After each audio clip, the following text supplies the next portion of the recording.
Do you want to get your business seen on the big screen? Have more eyes see who you are? Is your budget holding you back, keeping you from advertising your business? Maybe it's time you contacted Crossroads TV. Inexpensive 10-day campaign, pinpoint accuracy for demographics and geography, and the ability to select some or all of their partnered streaming services. Call us, 207-453-9895.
Welcome to a regularly scheduled meeting of the Waterville City Council.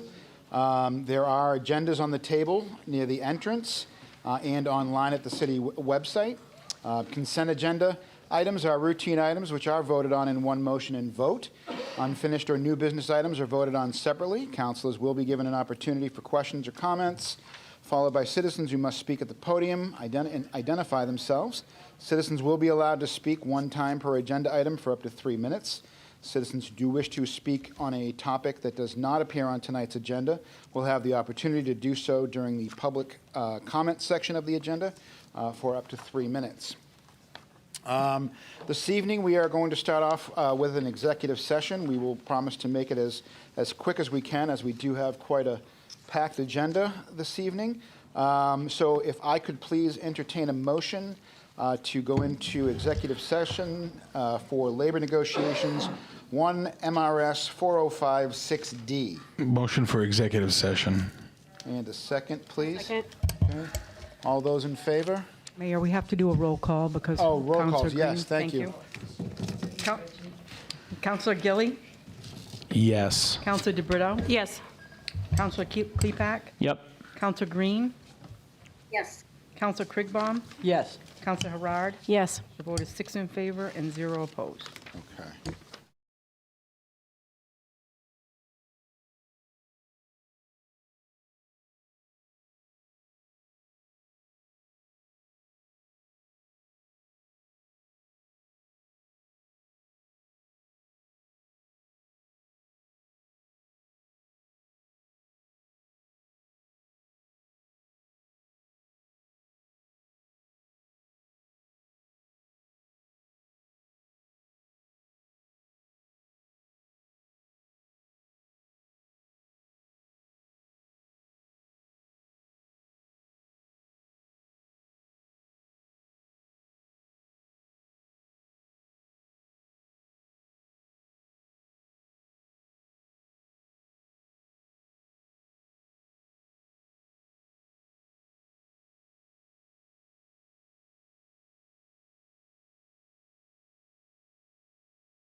For hanging in there. Can I get a motion to come back from executive session, please? So moved. And Patty, can I get a roll call? Counselor Gilly? Yes. Counselor DeBrito? Yes. Counselor Klepak? Yep. Counselor Green? Yes. Counselor Krigbaum? Yes.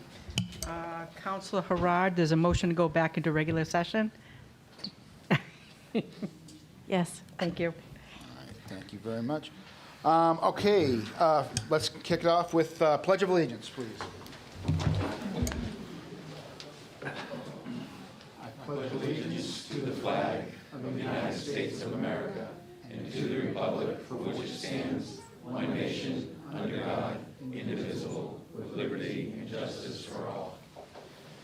Okay, disclosure of conflict of interest. Does any counselor have any conflict of interest on any of the votes that they will take this evening?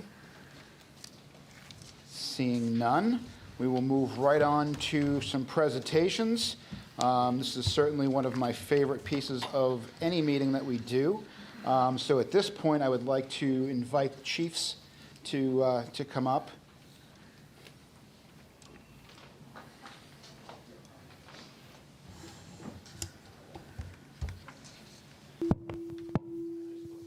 No, we're going to use this one.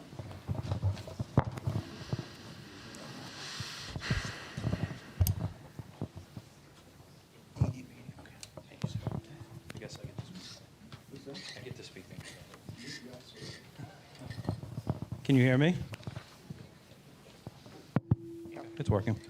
Okay. So, at approximately 3:30 p.m., April 23rd, Waterville Fire Department and the Waterville Police Department responded to a motorcycle accident that had struck a building on Elm Street. When fire units arrived on scene, the patient was found laying across his motorcycle, complaining of neck and back pain and having decreased sensation in his left arm. For concern of spinal injury, the patient was carefully packaged into a scoop stretcher while he was spinal immobilized. The EMS crew, knowing he had sustained possible life-altering injuries, established IV access, continuously reassessed injuries and vital signs, and made early notification to the ER for an incoming trauma patient. With advance notice given to their ED, the patient was rapidly assessed upon arrival to the ED. The ED then made arrangements to transfer the patient to a trauma center for better manage of his injuries. This crew worked extremely hard on this call. We're very proud of all of them, including the officers who basically shut down the whole road, so our crews didn't get run over. So for PD, we want to give a certificate of recognition to Officer Devin Donahue.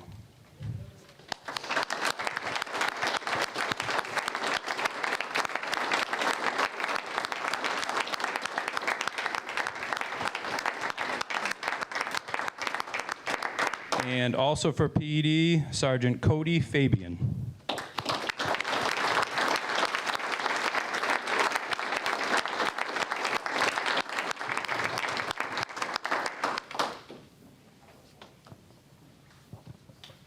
Thank you, guys.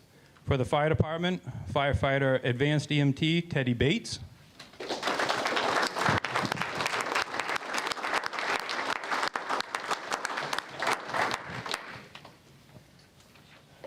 Firefighter paramedic Paul Beaupre.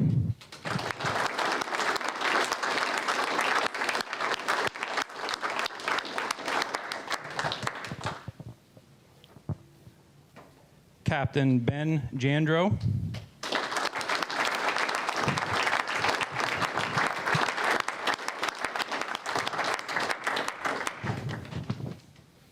And not here tonight, but we will not forget him, firefighter medic Cormac Frizzell. Oh, I got one more. I skipped right over him. I'm sorry about that, BC. Oh boy, not making friends here. Battalion Chief Ian Pelletier.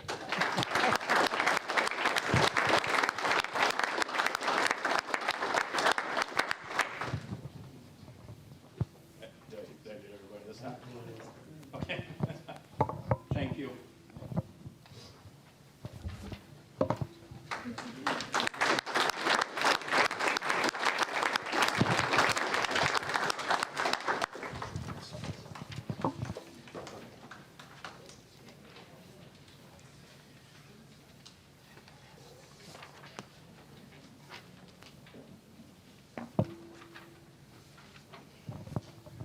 So I have several awards to do tonight. We'll go through them pretty quickly because it's a big agenda.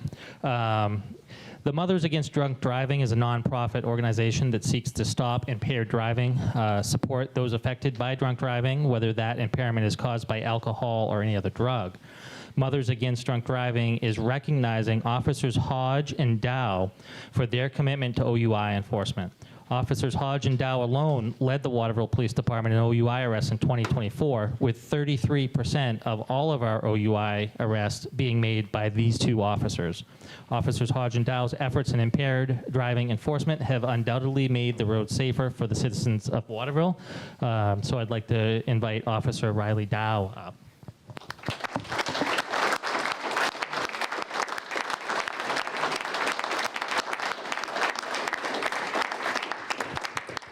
And Officer Michaela Hodge.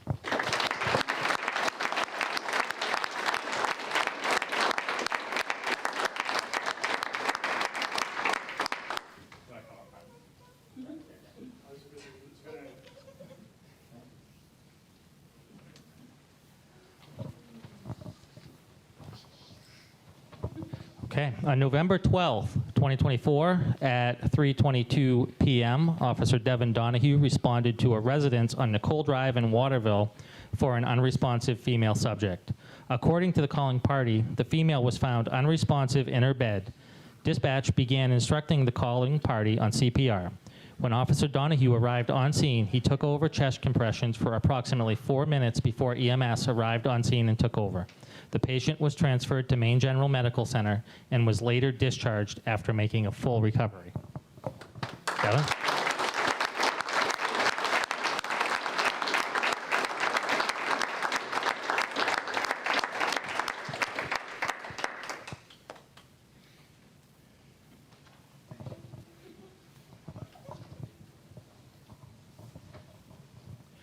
On May 3rd, 2025, officers James Leathers and Tanya Allen were called in for a standoff that was occurring on Chaplin Street.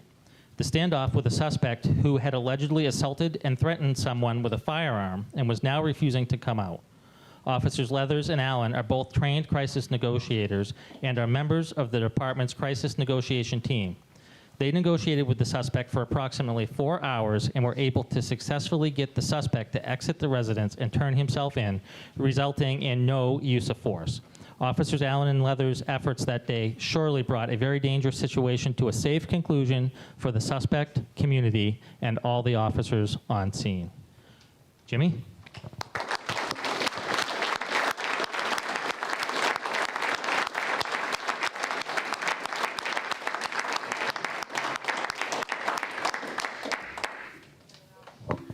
And Tanya.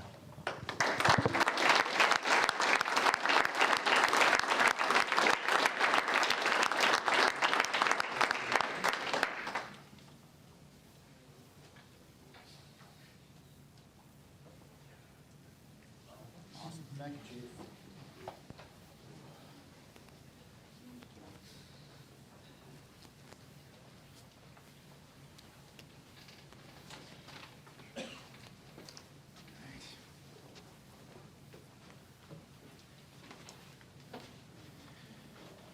All right. Always worth taking a few minutes to recognize the men and women that do so much for us here in the city.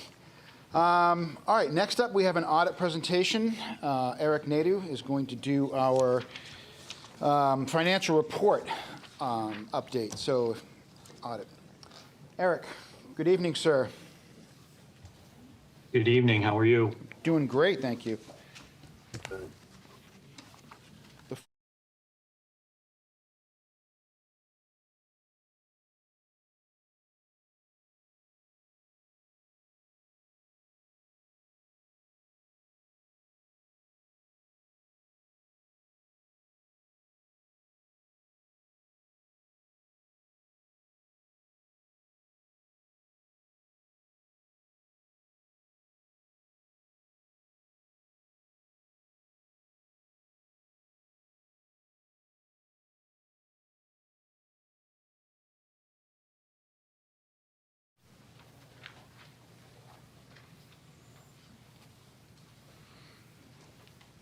All right, so I like to start out by just highlighting the responsibility over the city's financial statements. So the financial statements are the responsibility of management, and our responsibility as the city's auditor is to express an opinion on the financial statements based on our audit.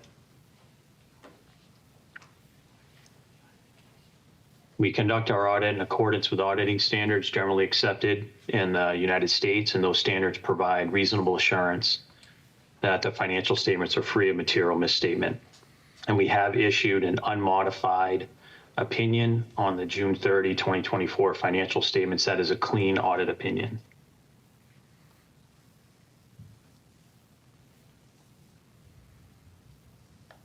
For those that aren't familiar with municipal financial statements, there's really two sets of financial statements within the city's financials. The government-wide financial statements are reported on a full accrual basis. So within the government-wide financials, we report capital assets, long-term debt, and various other liabilities and accruals.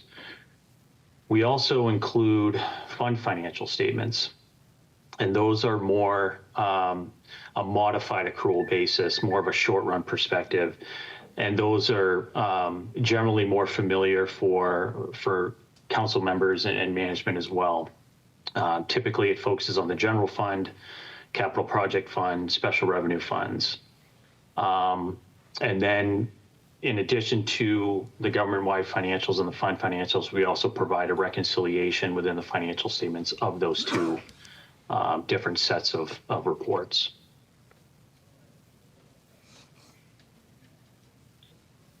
These next several slides are going to highlight a few trend areas for the city.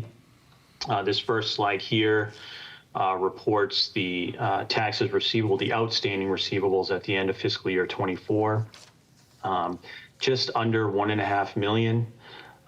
Pretty significant increase over fiscal year 23, but you want to also consider the fact that their tax revenue was up significantly in fiscal year 24. Usually we'll look at receivables as a percentage of your tax revenue. And for fiscal year 24 and 23, your outstanding receivables were about 5% of your total tax revenue, which is a fairly consistent trend.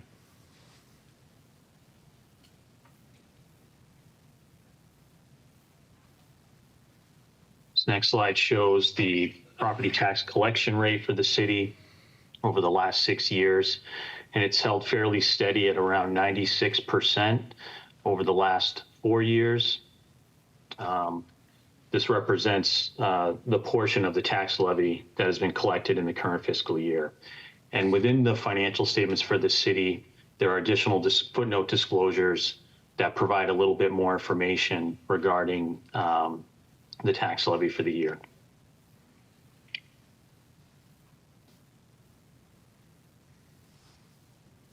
This next slide shows the trend of the city's property tax rate in fiscal year 24, the year that we audited. The mill rate was 19.9. That was down from fiscal year 23, which correlates with the revaluation and the increase in the property tax values. The property tax rate for fiscal year 25 raised slightly. It's at a flat 20, so it increased a little bit from fiscal year 24, but the year that we're auditing, the mill rate was 19.9.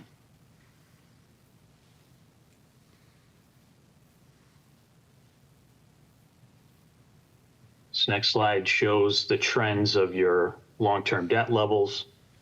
The outstanding balance on your long-term debt was approximately $20.8 million at the end of fiscal year 24.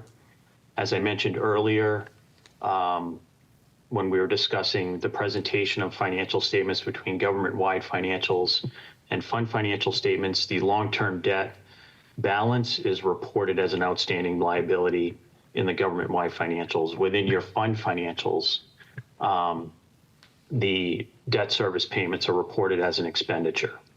So the current year decrease in bonds and notes payable was approximately $2 million. That was just based on regular regularly scheduled bond principal payments. There were no new bonds issued during fiscal year 24.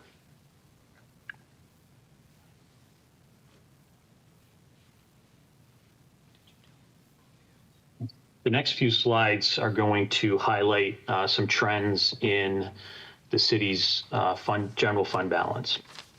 The general fund balance on this slide of about 14.5 million is a combined general fund balance for the city and school. Okay, so you can see there's been a fairly positive trend going all the way back to 2018. And the fund balance within the general fund for the city and school combined is about 14.5 million at the end of 24.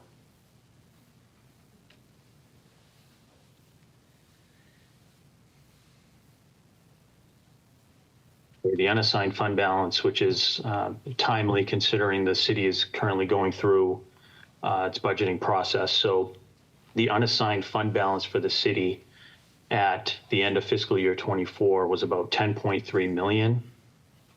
And as you can see here, we're going to have there's a couple more slides that are going to illustrate this a little bit differently as well. That was a pretty significant increase over the prior year. Now, a portion of the city's general fund balance, about 2.45 million, has been assigned towards the fiscal year 25 budget. That's reported as a separate line item within the equity section for the city. But the unassigned fund balance at the end of fiscal year 24 is about 10.3 million for the city.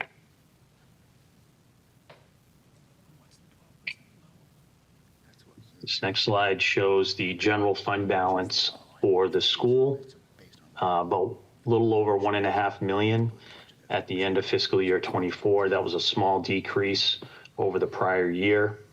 And the school also designates a portion of their fund balance for use for budget periods, and that fund balance amount was 300,000 in fiscal year 24.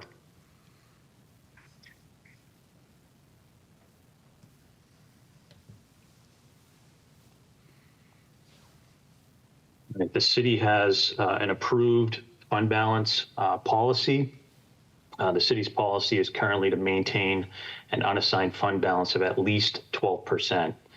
And the percentage is calculated by taking the unassigned fund balance and dividing that by the applicable fiscal year general fund expenditures. The current year is well above the 12% threshold. We're at about 20.6%. Prior year was almost 21%. So you can see on the years presented on this slide, so for the past 7 years, the city has been above the 12% threshold. The last year where the city fell below 12% was in 2017, and that was just slightly below that threshold in that year.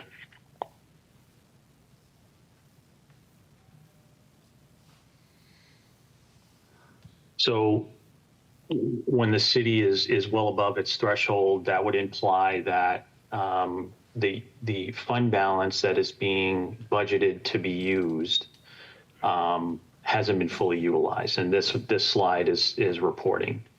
So for the past, how many years are on here? 9 years. You see 1 year where there's a red bar. That would indicate that in that particular year, in 2017, the city did utilize a good portion of the amount that was budgeted to be used. The last, from 2018 through 2024, the city has not utilized any of the budgeted fund balance because their budget results have been positive. So in fiscal year 23 and 24, the budgeted fund balance to be used was over 2.2 million. And in both of those years, the actual budget results were positive, and the city did not need to utilize their budgeted fund balance.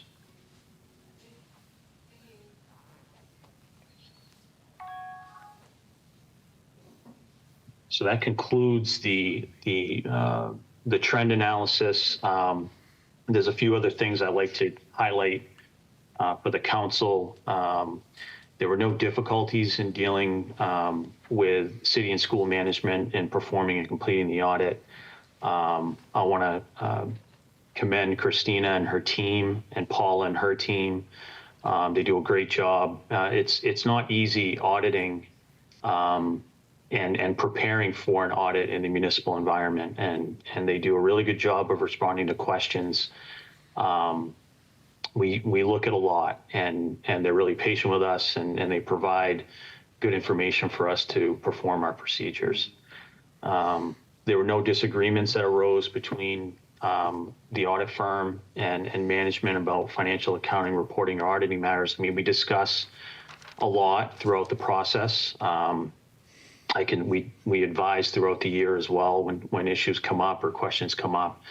And I consider those all to be fairly routine advisory type conversations. And, typically in an audit environment, we are going to make recommendations to management to help improve internal control procedures. We didn't identify any significant deficiencies or material weaknesses in internal control during fiscal year 24, but we do make recommendations typically throughout the year to help them improve some efficiencies in internal control procedures.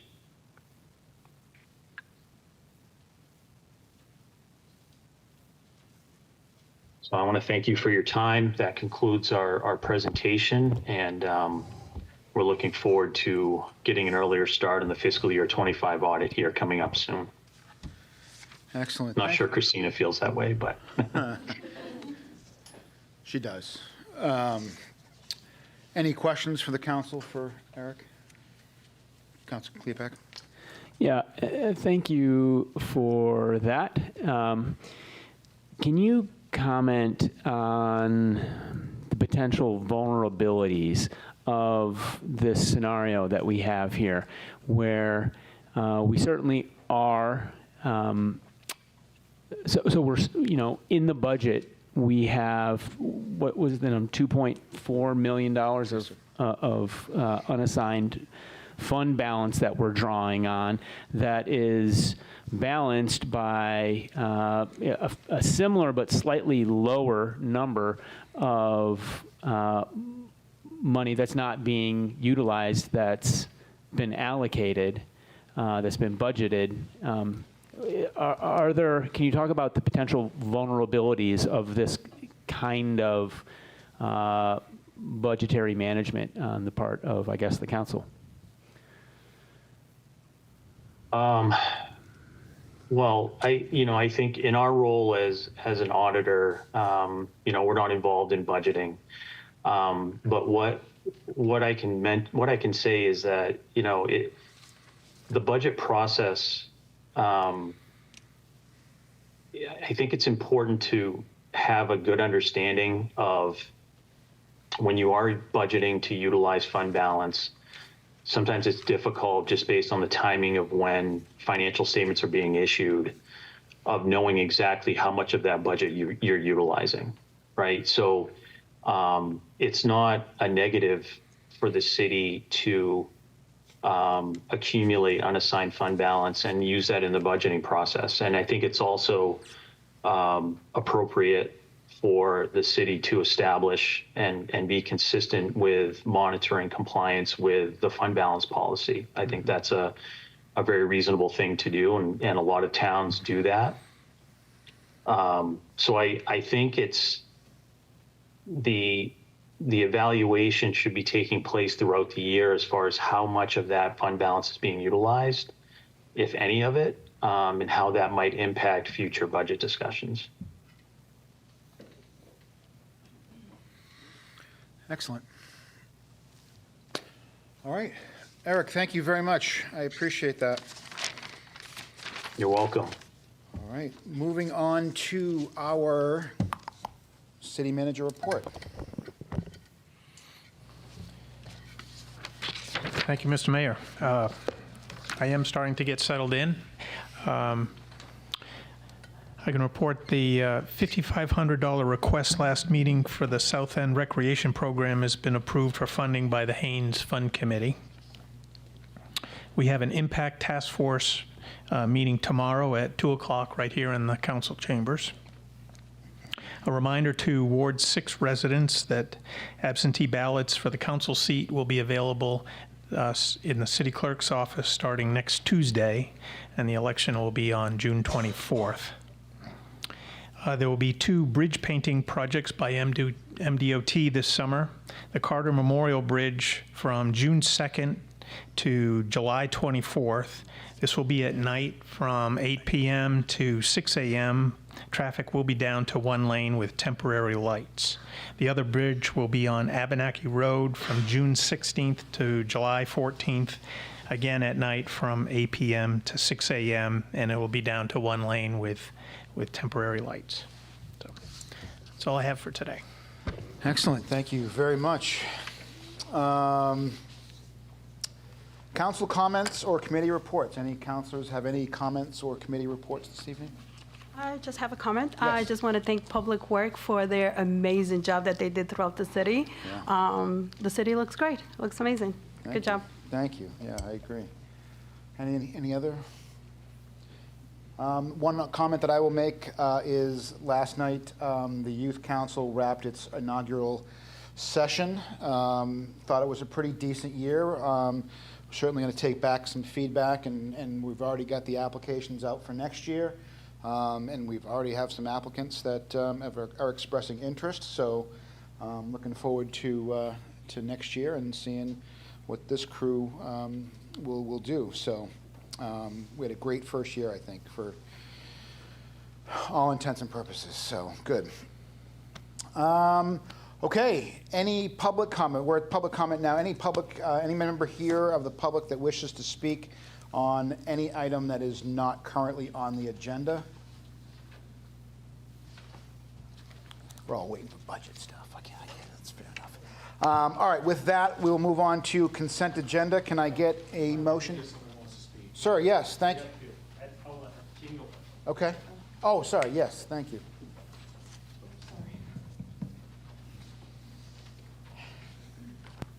Good evening. Good evening. Stephanie Weir, Ward 7.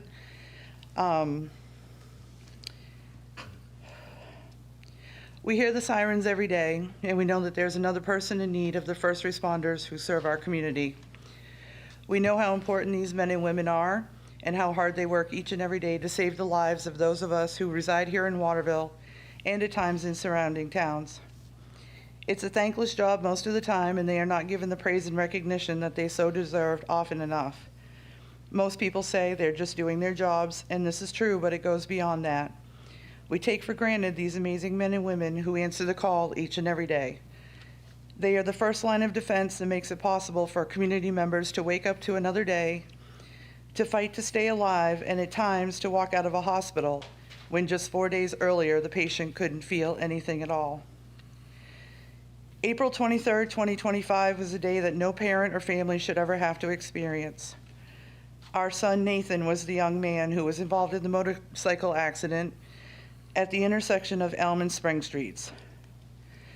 Due to the quick response time, the knowledge and professionalism of all who responded to that scene, he was given a fighting chance to walk out of Maine Medical Center in Portland just 95 hours later, when at the scene he told paramedics and EMS personnel that he had no feeling on the left side of his body and very little on the right. These men and women not only did their jobs that day, but they did it with compassion. They said encouraging words to a scared 21-year-old young man who just minutes before was on his way home from work without a care in the world, to not knowing what had just happened to him and what his future was going to be. At that moment, there was nothing he could do but lie in the back of that ambulance and hope that this was not a permanent result. All he could do was put his trust in the people working on him and have faith that they would give him the best chance possible, and they did exactly that, as they have done for so many other community members in our city. We are just one example out of thousands that show what these men and women do for our community every single day, multiple times a day. If not for our first responders, with all of their training, knowledge, and resources to serve our community, where would we be? Today, for our family, we know where we are. We have our son, brother, grandson, nephew home with us, and because of them and what they did in those first few crucial moments after his accident, We get to watch him walk through the door every single night and know that eventually he will get back to his normal and live his life to the fullest. A few minutes ago, we saw these first responders, from the fire department and EMS personnel to the police officers who secured the scene for them to work on Nathan, being recognized and given awards for what they did that day. Our family will never be able to say thank you enough, and as a community, we should never take for granted what these men and women do to serve and protect on a day-to-day basis. They are the real heroes in this world, and we should always remember that while they are out there taking care of us, we should be taking care of them. We would also like to take a moment and recognize Fire Chief Frost, EMS Deputy Chief Flannery, and Police Chief Bonney. The men and women who serve this community are the reflection of their leadership, and we are truly blessed to have each and every one of them. Thank you. Thank you.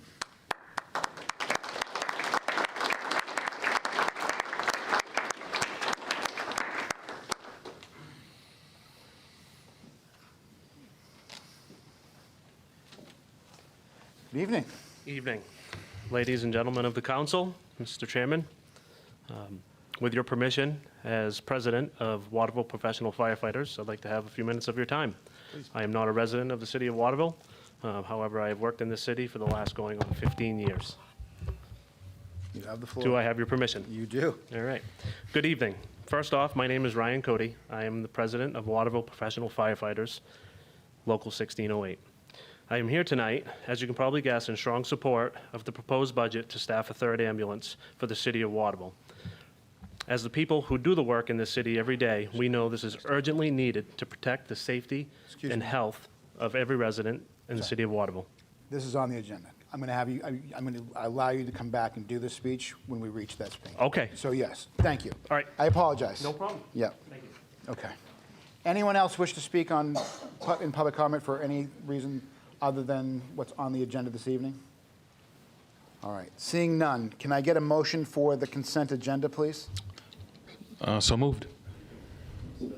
And thank you. And a roll call?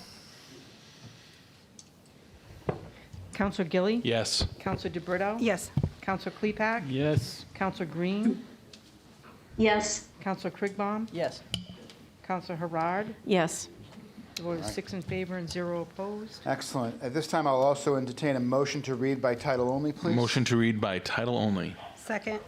And a roll call on that one, please. Counselor Gilly? Yes. Counselor DeBrito? Yes. Counselor Klepak? Yes. Counselor Green?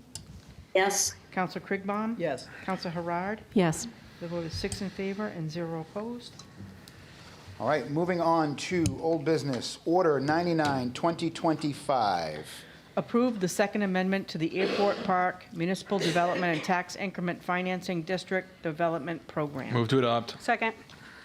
Any discussion with regard to this second reading? Seeing none, roll call, please. Counselor Gilly? Yes. Counselor DeBrito? Yes. Counselor Klepak? Yep. Counselor Green? Counselor Green, you're muted. Yes. Counselor Krigbaum? Yes. Counselor Harard? Yes. The vote is 6 in favor and 0 opposed. Okay, moving on to Order 100, 2025. Acceptance of a Maine EMS sustainability grant. Move to adopt. Second. Any council discussion? Seeing none, Patty, can I get a roll call, please?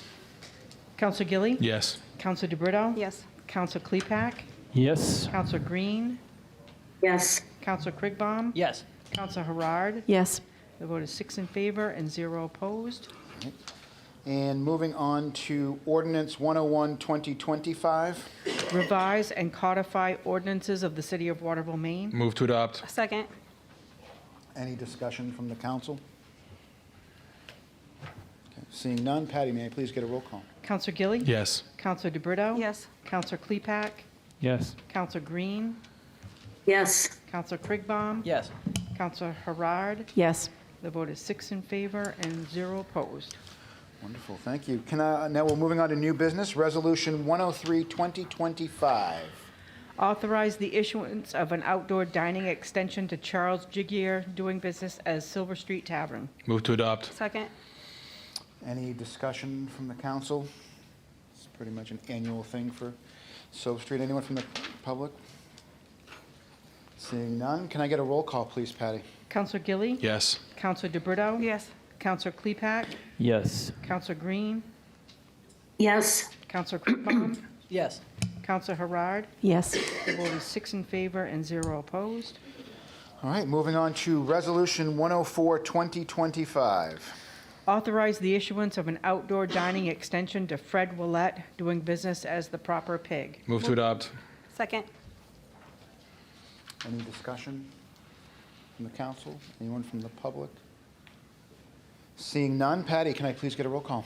Counselor Gilly? Yes. Counselor DeBrito? Yes. Counselor Klepak? Yep. Counselor Green? Yes. Counselor Krippbaum? Yes. Counselor Harard? Yes. The vote is 6 in favor and 0 opposed. All right, moving on to Resolution 105, 2025. Authorize the issuance of a victualer's license to Lisa Jones, doing business as Go Ask Alice LLC. Move to adopt. Second. Any discussion from the council? Is Lisa here? I do not see her here. No one from, well, I guess we can't ask Alice, but fair enough. With that, I'll entertain a roll call, please, Patty. Counselor Gilly? Yes. Counselor DeBrito? Yes. Counselor Klepak? Yep. Counselor Green? Yes. Counselor Krippbaum? Yes. Counselor Harard? Yes. The vote is 6 in favor and 0 opposed. Okay, next up, Ordinance 106, 2025. Amend the Building and Electrical Code Ordinance. Move to adopt. Second. All right, Dan, good evening, sir.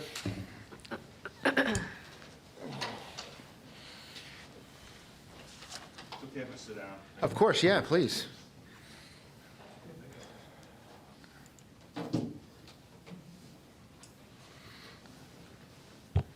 How's everybody? We're doing Great. okay. So, real quick, what this is doing, we talked about this briefly several meetings ago. This is updating our permit fees based on the more current cost per square foot of construction. Same type of formula that we use, just updating that. Previous one is 4 years old. Construction costs have gone up. At the same time, we've adjusted our permit fee multiplier. I don't know if you've looked into the packet at all, but what that is, it's the cost of running our department versus the construction costs that happen annually. So we've done that. That's for new construction. And for renovations, we have proposed updating from $7 per $1,000 worth of work to $8.50 per $1,000 worth of work. So doing that, I think will raise our revenue by about $35,000, which is what we talked about at the last meeting. Any questions from the council with regard to this ordinance change? Anyone from the public? Okay. Seeing none, can I get a roll call, please? Counselor Gilly? Yes. Counselor DeBrito? Yes. Counselor Klepak? Thanks, Dan. Yes. Counselor Green? Yes. Counselor Krippbaum? Yes. Counselor Harard? Yes. Vote is 6 in favor and 0 opposed. Excellent. Thank you. All right, thank you, Dan. All right, moving on to the main event. Order 107, 2025. Appropriation of municipal and school operating budgets for the period of July 1, 2025 through June 30, 2026. Move to adopt. Second. Okay. We have quite a crew here today, which is, I think, is fantastic. I think what we should do is we probably should start off hearing from the public, and then we can move into the council discussion. So, who would like to speak with regards to the budget this evening? Okay. All right. Battalion Chief, I'll have you start, please. All right. Thank Good you. evening again. You're welcome. So yeah, like I said, my name is Ryan Cody. I am the president of the Waterville Professional Firefighters, Local 1608. I'm here tonight, as you can probably guess, in strong support of us adding a third ambulance for the city of Waterville.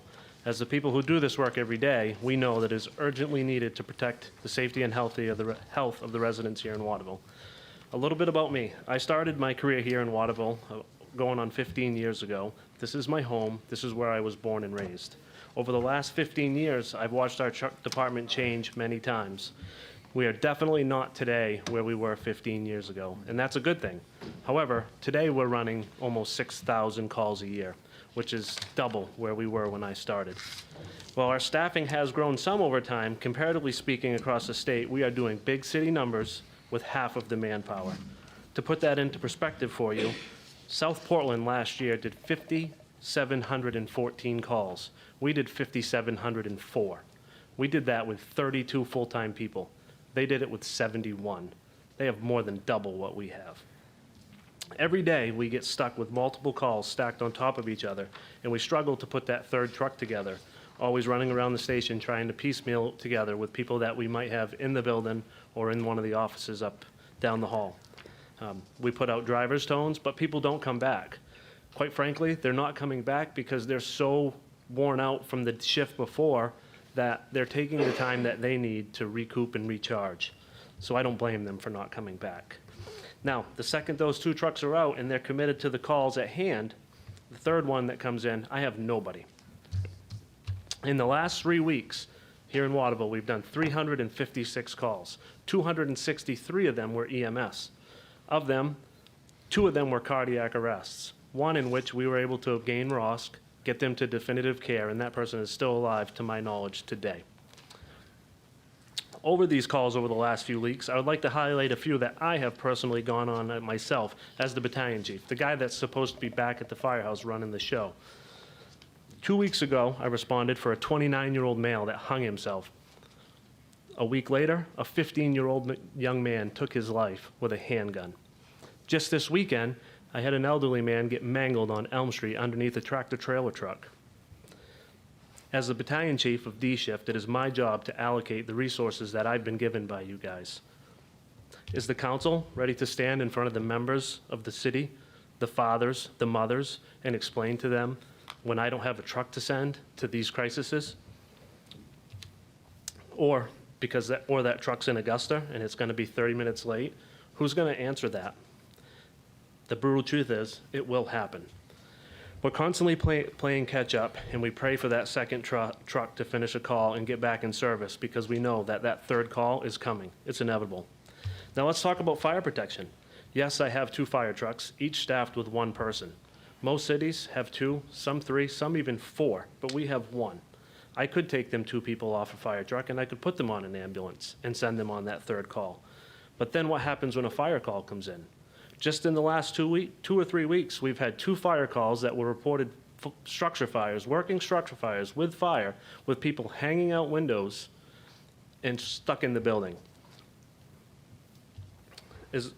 Who's going to answer to that mom and dad that just lost their home, or worse, their child, when we don't show up? I know some of the things that I have said here tonight might seem harsh, but they are the reality for us firefighters that we live every day here in the city of Waterville. We are already gambling, and we have been for a long time with staffing here in Waterville. And the hospital hasn't even closed yet.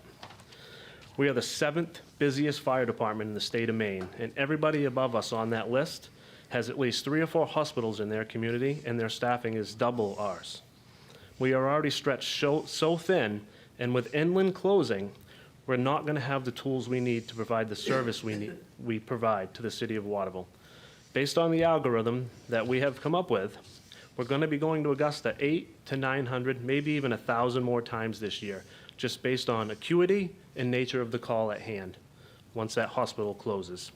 It's my biggest fear that we're not going to be able to get people to other people's crises in a time of need, and it will quite literally be life or death. We want to be there for the citizens of Waterville. We have the tools. We just don't have the people.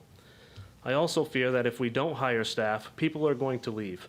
Waterville is a great place to work, but that's going to change. We are already overworked, understaffed, and this will bring morale down. I'm scared that people are going to leave. I've seen it. I've been here long enough. It's happened before. It is inevitable. However, the people and us at Waterville Professional Firefighters respectfully request that the council support this funding of the budget to support a third ambulance so that we can protect the people of Waterville and be there when they need us. Thank you. Thank you.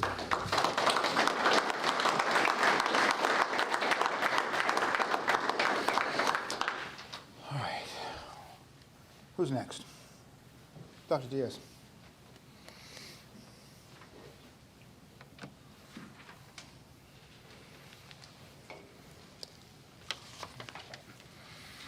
Thank you and good evening. My name is Steve Diaz, Ward 3. In full disclosure, I'm the Chief Medical Officer for Maine General Health, and I've been the Medical Director of Delta Ambulance since 2000, so 25 years. I started in EMS 43 years ago. I've been at Maine General since 1993. I've been a local, regional, national, and international EMS consultant, so I feel very fortunate. I feel very proud of the Waterville Fire Department and its transformation to ambulance service about 3 years ago. And we've been working closely with Inland, Northern Light Hospital, on its closure, which will will be next week, although they closed their inpatient unit 8 days ago. I was also one of the people who worked on the algorithm, and I just want to explain things a bit. So I was an ER doc at Maine General before there was a Maine General here at Thayer. I'm a Mid-Maine Medical Center ER doc. The ER at Maine General with Thayer was made and used to have the volume that easily absorbs what Thayer's been doing and what Inland's volume has been. That's not an issue. We have plenty of room, and the staff at Maine General, both ERs, rotate. The nurses and the docs are the same in Augusta and Waterville. So you don't have anybody who has a slow shift or a fast shift. Everybody does cross covers. The algorithm is based upon if someone thinks they need to be admitted and you don't want to do an extra ride, you can go to Augusta. But in all honesty, if you have a major trauma, the heart attacks, the CPR, trauma with hemorrhage, or any unstable vital signs, the rule of the land is to go to your closest emergency department. Thayer is a freestanding ED, but it's a fully functional ED. We have critical patients come there every day, and we've been watching the census at all our EDs as Inland has wound down, and Inland's ED volume is very low these days, and again, they're no longer taking inpatients, so the steady state is what we see. I was here in 2022 when we just had this discussion on the ambulance service. Again, I'm very proud. I think the Waterville Fire Department, the chiefs all do a great job. But the issue is healthcare is at a horrible position in the United States. The payer mix that you have here in Waterville is the same as we have, 70% Medicaid and Medicare. First thing to know about those payers is they don't pay you what it costs to provide healthcare, and you've seen that. When we debated this in 2022, I counseled that you can do this if you make your decisions, you're the council, but the tenant that this would provide a margin and covers its costs was not borne out and is not true because it's not true anywhere in the United States. Nobody covers its costs by doing ambulance runs or EMS. I'm here tonight because we do have a plan to cover the citizens of Waterville. Thayer should be the destination for anybody who's crucially ill. And the other part is that it's going to get worse on the payer side. And I wouldn't say this unless I was certain that we could meet the demands at Thayer. Medicaid in the state of Maine didn't pass us a loan budget, so everyone took a hit that gets better hopefully by the end of June. Medicare Advantage plans, as you know, don't pay on time. They hold out for 90 days, and you've seen this, and then they pay you 20% of what the bill is, otherwise they take you to court. That's why all the hospitals in Maine are under duress. It's not just Northern Light Inland. If you read the paper in Central Maine, St. Mary's, Eastern Maine Medical Center, any other small hospitals, and including Maine General, we are all doing what we can to survive. I'm just saying that I don't think the time is right to have this conversation. There's another way to pay for it, because we're already funding the first move we made here, which again, they're doing a great job, but the Waterville taxpayers are footing the bill. This time, there will not be any volume to even offset it, so it's pure expense to all the taxpayers of Waterville. And as we all know in medicine, once you turn something on, it's hard to turn it off. So I have nothing but respect for the Waterville EMS leadership and the people who do the work. They do a great job. Again, I see what they do through Delta. We had a collaboration for a few years. But I'm coming here saying that we do have the ability to meet the demand here in Waterville. And I'm just concerned again about the taxpayers having more of an expense without any offset. at times that their dollar will go not as far as it does today, even in 2 or 3 months, and that'll last for 3 to 5 years. I'm not saying anything you can't read the New York Times. We're not in a place that people are going to be able to foot this and make it sustainable. Thank you very much. Thank you. Mr. Mayor? Yeah, do you want to go? You want to speak?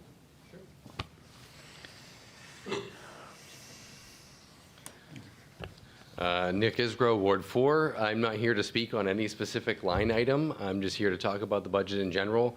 And I appreciate all the time that you guys put into it. I know what it's like. It's really hard decisioning. But the reality is the city has increased spending tremendously over the last 5 to 6 years. A couple of years ago, citywide, we saw roughly a 30 to 40% tax increase on most people's bills. About 10 years ago, when I was knocking doors, I spoke to an elderly woman who had been here in Waterville her entire life, raised her children here. Now she's an elderly widow trying to hang on to her home. And the discussion we had was, can you tell me if I put a new bathroom on my ground floor so I don't have to go up the stairs, will that increase my tax bill? I actually went to the assessor's office, found out, yes, that would increase your tax bill, and you're going to have to get permits to do that, so we're going to know about it. And she forewent that project. She's still living in that home, by the way. Her story is not unique, and I would just ask that, you know, we give a lot of consideration to these families who were here many years before all of us were here, who bore the burden of this city. A lot of them had, you know, husbands that were on the fire department or the police department. We have people who were in the city clerk's office, who are teachers in our schools, who are all bearing this burden. And I don't fault any department for telling you what their needs are. That's their job, to say, here's what we're going through, here's what our needs are. But the reality is, when you're running a budget, you don't always get everything that you want, and certainly not overnight. You know, you guys have done a lot of work trying to get pay increases and things to these people who they've asked for over the years, but then to add a tremendous amount of staff on top of that, all at once, is going to just bear the brunt on the taxpayer. And I would look at the financials that we just took a look at. It appears that year over year, I mean, that general fund is flying up. Well, that's great, but that also means we're continuously collecting more and more taxes and people than we need, because we're not spending that money. We're actually putting millions more into the savings account. So I think those are some of the considerations we need to have. And I would just encourage you, you don't have to be super harsh, but there's a balance there, and not everybody's going to get everything that they need. And I would ask you to go back and say, what do we think people can really afford in a one-time tax increase? And let's look at the plan over the next several years as we look at our debt spending, our other spending, where has the spending been going? Because it's increased tremendously, and it's getting to a point where it's not really easy to be middle class in Waterville, where, you know, pretty much the most regressive form of taxation available, which is property tax, is just kind of continuously just going up, and where we just had a huge increase a couple of years ago.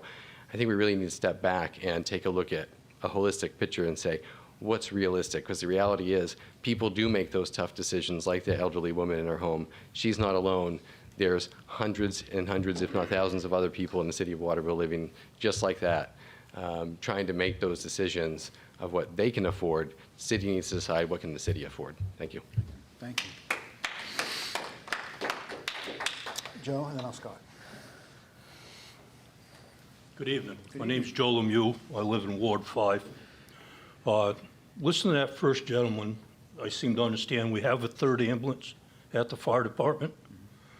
You don't have the manpower.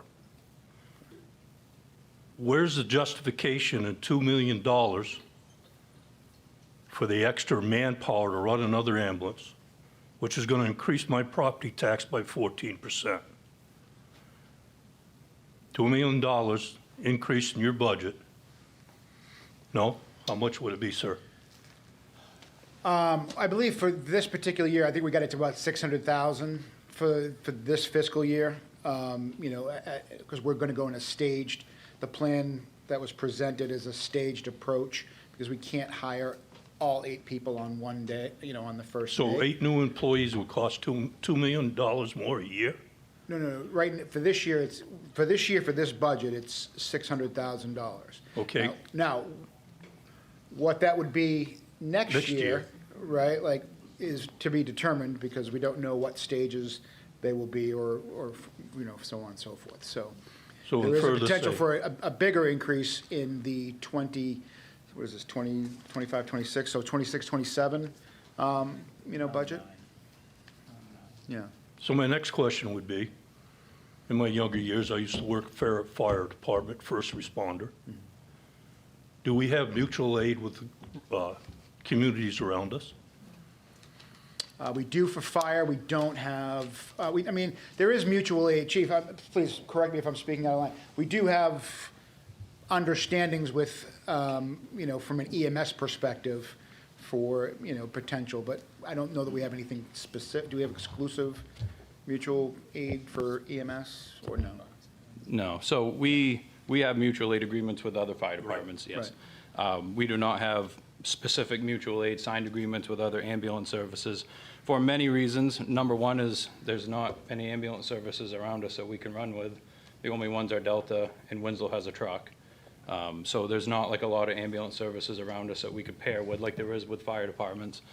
And the other thing is, it's hard to say we want to have mutual aid with a department that we don't know what they can give us, because they're in the same boat that we are.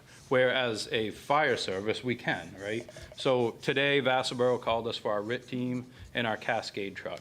Well, our RIT team and our Cascade truck doesn't run, 4,500 EMS calls a year, right? So we're able to provide that to them. Where an ambulance service, it's very hard to do that because the trucks are always on the road. So that would be much harder to say, every time you call us, we'll provide you something as long as you provide something for us. And there's just not enough ambulance services around us.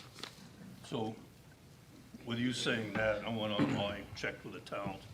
I believe Winslow has 2 fire ambulances. They have one on the road. One on the road. Correct. So Yep. basically, all you guys got to update your websites.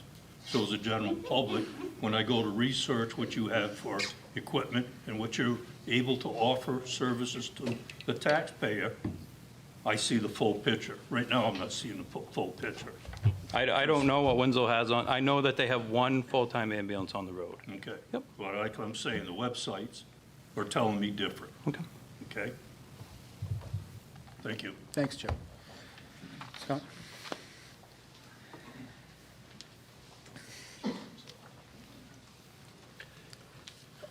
My name is Scott Beal, Ward 6. I am running unopposed for the Ward 6 council seat, so I expect to be sitting with y'all in a couple of months, all things considered. Tough decision you are facing. But if I was voting for this, I would vote no. And I have 3 major reasons for this. The first is, if we're going to ask the taxpayers of the city to spend more than 2 or 3% rate of inflation, I think that it should be for an investment in the city that's going to grow the city, bring new families into the city. If you were asking for money to spend on the schools or housing, that's a return on investment that I could get behind. But in this case, we're not. Now, I'm a 68-year-old man with some pretty severe health issues, and I've got a 16-year-old boy that's going to get his license soon. So I really have some mixed feelings here. I know that the police and the fire department, and they do a wonderful job. But I just don't think at this time we can afford it. So that was my first reason. The second reason is that Inland Hospital is in the process of closing. I don't think we truly appreciate how that's going to impact us. So if nothing else, let's postpone the decision for a year until we have a better feel for what's happening as a result of the Inland Hospital closure. That gets to my third reason. We have got a tax bill going through Congress right now that is going to potentially devastate Medicaid spending throughout the country, and that is going to have an impact on our state. And I don't know what that impact is, But I think that's another reason that we should not be incurring additional cost in this field until we truly understand what that impact is. A year from now, we will have a much better picture. So I would encourage you to table this issue at least for a year until we better understand what could happen. And I would like to say that I'm appalled that I'm in agreement with our former mayor. Thank you.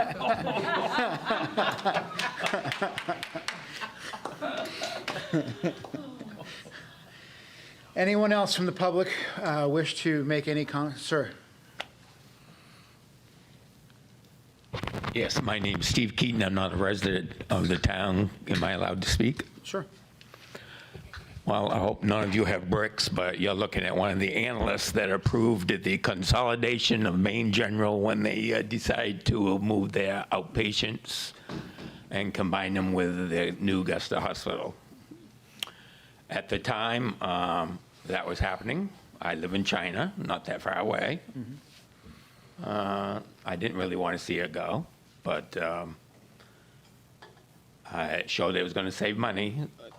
They didn't plan very well on their hospital in Augusta. They actually wanted 32 more beds, but they even showed that with their 32 more beds, that their occupancy rate would be below 65%. So the state that ends up paying some of those main care costs thought that was too many beds at the time to be set idle, that they would have to pay that much money on. So we reduced it by 32 beds back then. No one foresaw that, all three of my kids was born at Seton Hospital. When that closed, no one foresaw the inland was going to close. So I'm here to support the firefighters and the ambulance crew to add another service because you're going to need it. I mean, I can see it. I mean, I worked in the healthcare industry and regulated hospitals for a number of years, and what other people have said is very critical of what's going on in the hospital industry. Even Maine General is laying off people. They get rid of the rehab unit. You know, you're losing all the inpatient beds in Waterville. I'm sorry, Waterville doesn't have a hospital anymore with inpatient beds, but you're going to need ambulances to transfer those people back and forth, and I'm not sure Delta can handle it all. So, thank you. Thank you. Chris?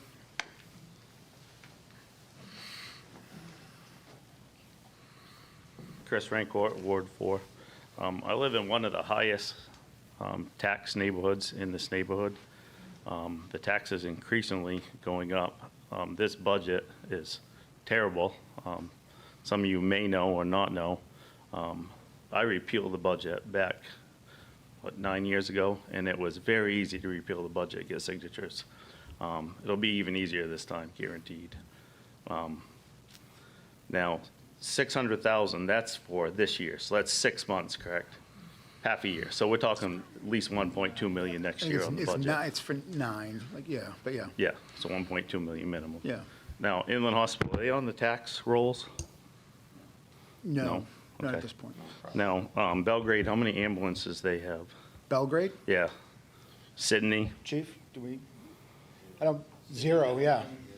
Yeah, so point is, we need it, but Central, the taxpayers of Waterville is 1/3 of the city. We cannot continue to pay for services for all of Central Maine. And that's basically what we're doing here. Like, these other towns don't have it, but we're giving them the same service. Like, we can't pay it, so this money needs to come from somewhere else. Taxpayers just can't and will not. Like, this is a terrible idea and it's not gonna happen. I don't know how else to say it, but yeah, it's a bad idea. Thank you. Anyone else? Mr. Griffin?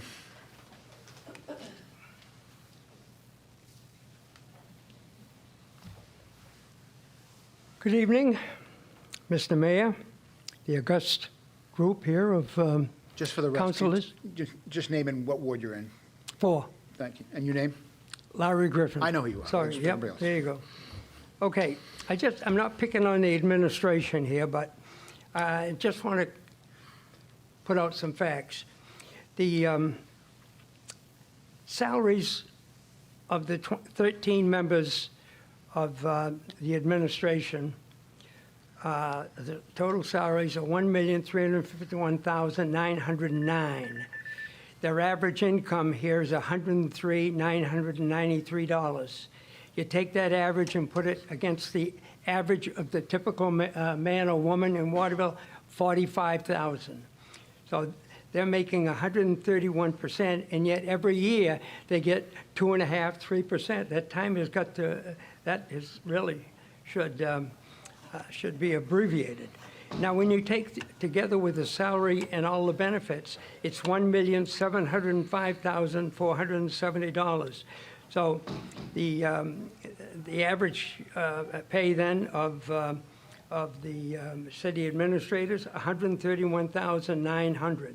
So we're down here with $45,000, and you know everybody wants something, and I'm not really against anything, but I got to say this. And you're not going to like this, but Waterville is not a growth city. You only have 13.54 square miles. Okay, you have a population of 1,609 people. Unless we can get people to come to Waterville, okay, and one of the big reasons right now is the high taxes. You can't get the young people to come to Waterville with their families. So there's going to be no increase there. And the other thing is we haven't been able to bring in any large industrial companies. And so the thing is everything's going up. But until we get that mill rate down, I think we're heading for a problem. Thank you. Thank you, sir. All right. Anyone else from the public wish to make a comment with regard to the budget this evening? Patty, do we have anybody online by chance? I don't mean to. No hands raised. Thank you. Okay. With that, I will turn this discussion then over to the council.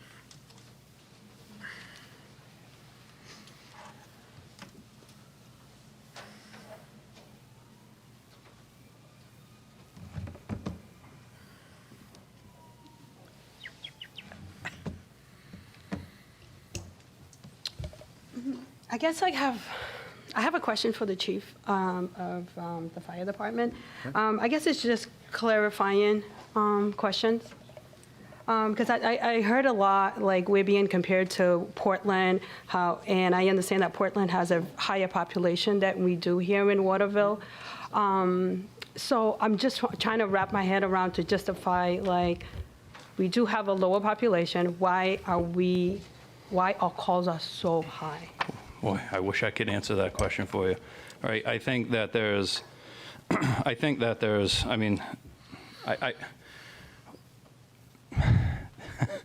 we thought part of it, and Cassie and I looked into this, 17% of our population is over 65 years old. So I thought that number would be higher. So then we looked into, well, what's next? I believe that, in my personal opinion, healthcare is part of our problem in this area. I think Dr. Diaz said it best. I think the farther north we get, the worse healthcare is. And that is an epidemic across the state. And I think that us being a service center, us being a full-service fire department, that we are seeing the effects of that. We're one of the larger cities once you get up past Augusta. And everybody's running that call volume, even the larger cities, they're seeing an increase in call volume. But when you go down to like South Portland, they have 2 full-service hospitals and 2 psychiatric hospitals that they go to. So people are more apt to bring themselves to the hospital. I do believe that poverty is obviously higher in this area, and I understand that is part of the issue that we run up against when we ask for things, and I get that. That's not lost on me. So There is a multitude of issues that we run in around here, but the pure and simple fact is we are running the call volumes that these bigger departments are running, and we are doing it with half the people and one less ambulance, and we are taxed at this time, and we are having a hard time finding ways to continue to cover this call volume. The hospital closure is going to be a big deal for us. And we know that we will be running to Augusta more with some of these patients because that's where they belong and that's where we need to take them to provide the right care for them instead of taking them to one hospital, getting them off our stretchers, putting them back in an ambulance, taking them to another hospital. They belong at the hospital where they can get the best care. And that will increase our run times. So in a roundabout way, there is many issues that we face in this city. We have a large unhoused population. We have, in my opinion, our healthcare is just not as good as it is as you get down to the southern areas, and I do believe that is a big issue that we run up against in the city. I got a follow-up question with that, because Dr. Diaz mentioned that the population here in Waterville is 70% Medicare, Medicaid. So how does that impact this service? Especially given the climate where we are in a... Yeah, so I don't know what our average bill is, but I do know that what we receive from an average call is $439. But our average bill is much higher than that. I believe we only get, what, 40%? Yeah, sometimes 40 to 50% of what we actually bill out. So when we bill out, EMS services over a year's time, we bill out over $2 million in transport and loaded mileage fees. And of course, we've been averaging about 1.6 million in revenue yearly from that. So it's hard, especially in rural areas, based on call volume, economies of scale. We could really deep dive this stuff. It's worked out fairly well right in Waterville. We provide an efficient service. And currently, at this point, certainly with 2 ambulances, we provide a financially efficient service. When you get north of here, more rural, that financial efficiency goes away. Ambulance services are not able to recoup the costs, when they leave the barn. To recoup those costs are very, very difficult because of the payer mix. So it's very difficult.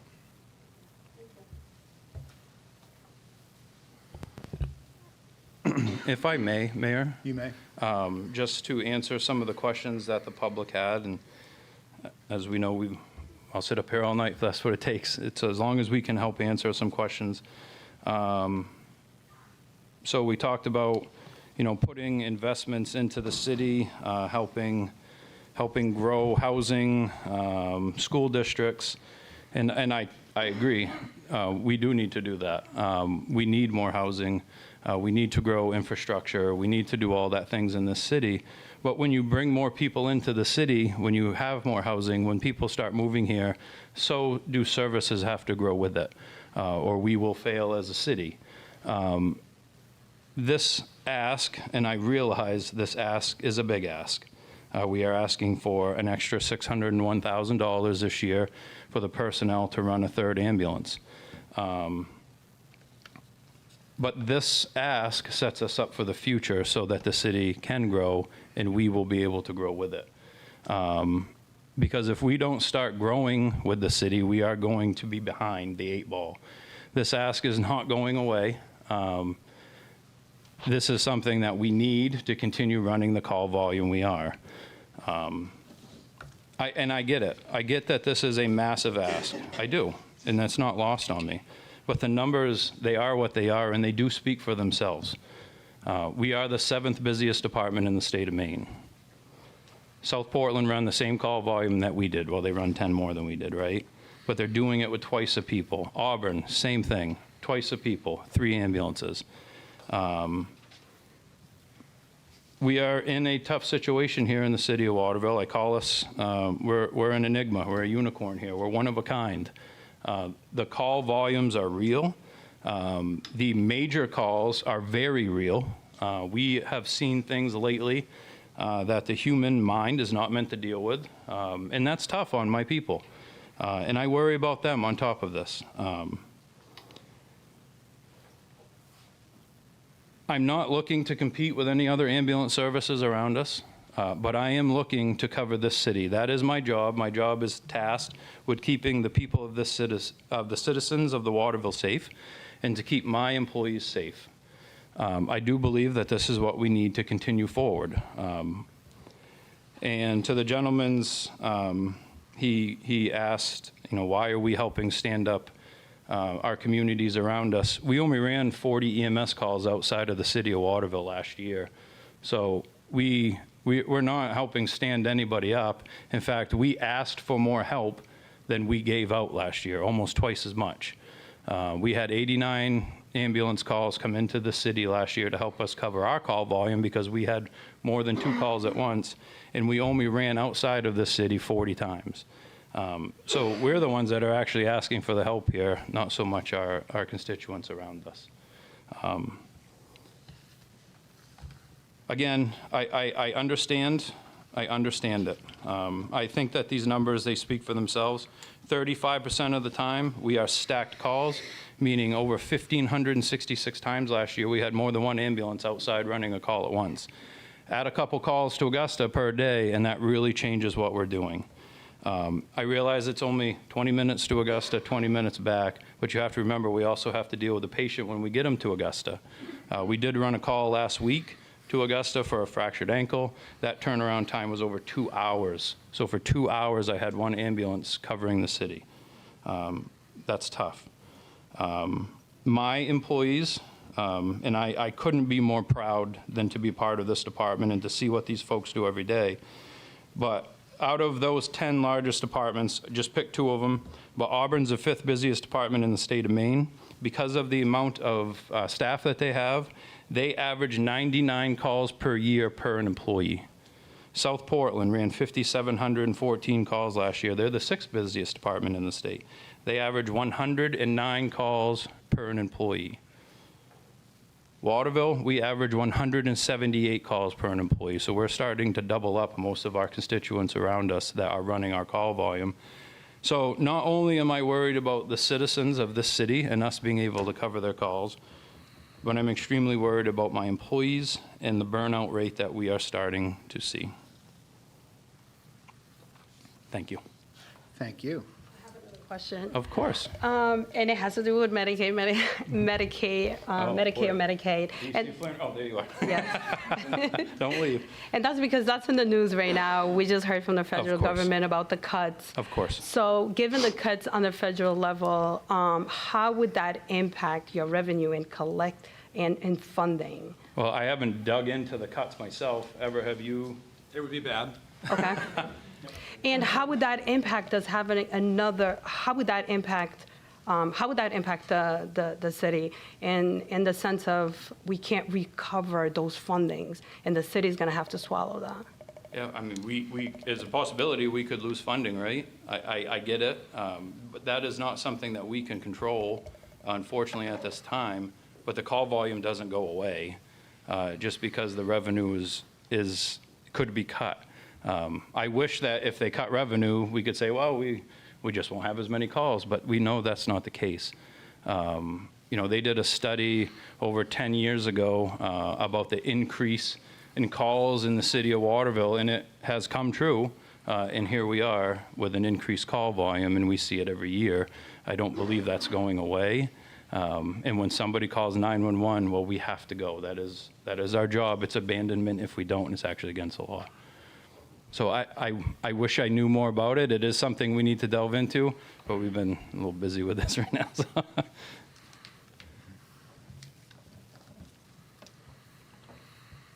I ask a question? Of course. Of your members on the fire department and the EMTs, what percentage of those folks come from Waterville? Any idea? Just a guess? Anybody? We could definitely figure that out. My guys are counting numbers on all their fingers and toes right now, so. Mr. Mayor, Rebecca has her hand up. Okay, sir. Thank you. I'll get that number for you, sir. All right. Councilor Green?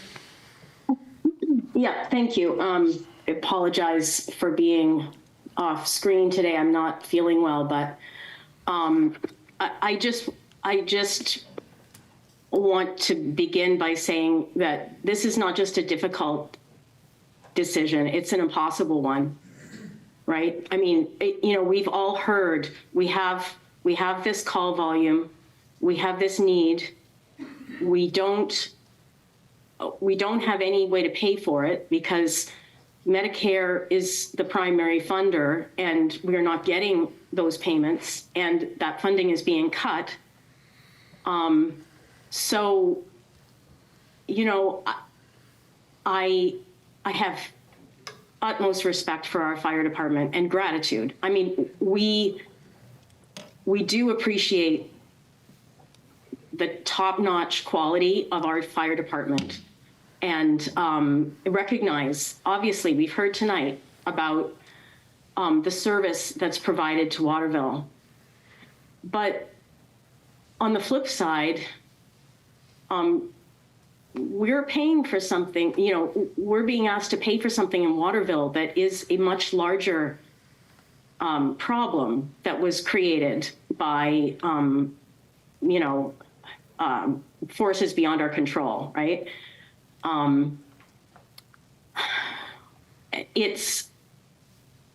We have to look at what the taxpayer can afford.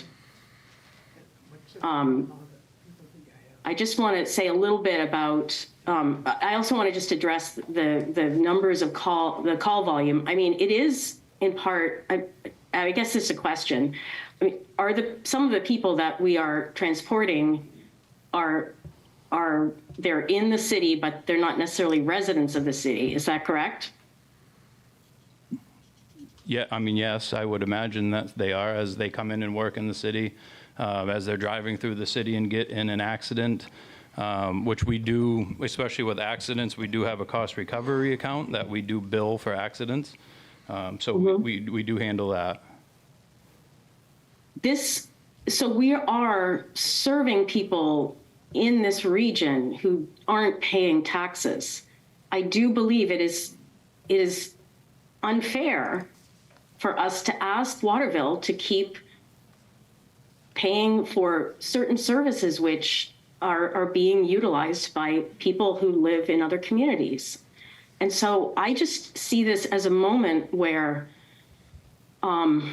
it's a crisis point, and we have to say, wait a minute, we can't do this, especially in this environment where we have so many risks right now from funding being cut, withdrawn, funding that's already been allocated. We really just have so many uncertainties beyond what's going to happen when Northern Light closes. I hear everything and that you're saying, Chief Frost, and all the people have spoken up. I mean, you're right. You're doing way more than you should have to, but I don't see the solution as raising taxes and adding 8 firefighters to the budget. And I think we need to take a step back and say, what else can we do? And one thing we can do is we can wait for 6 months. And we can talk to our regional, our partners, talk to Delta. I mean, we're hearing from Dr. Diaz that Thayer can handle the call volume. So there's also kind of a strange, and he's the one that set up the algorithm. So there's a mismatch here in the information we're getting. And I understand it's extremely complicated. So again,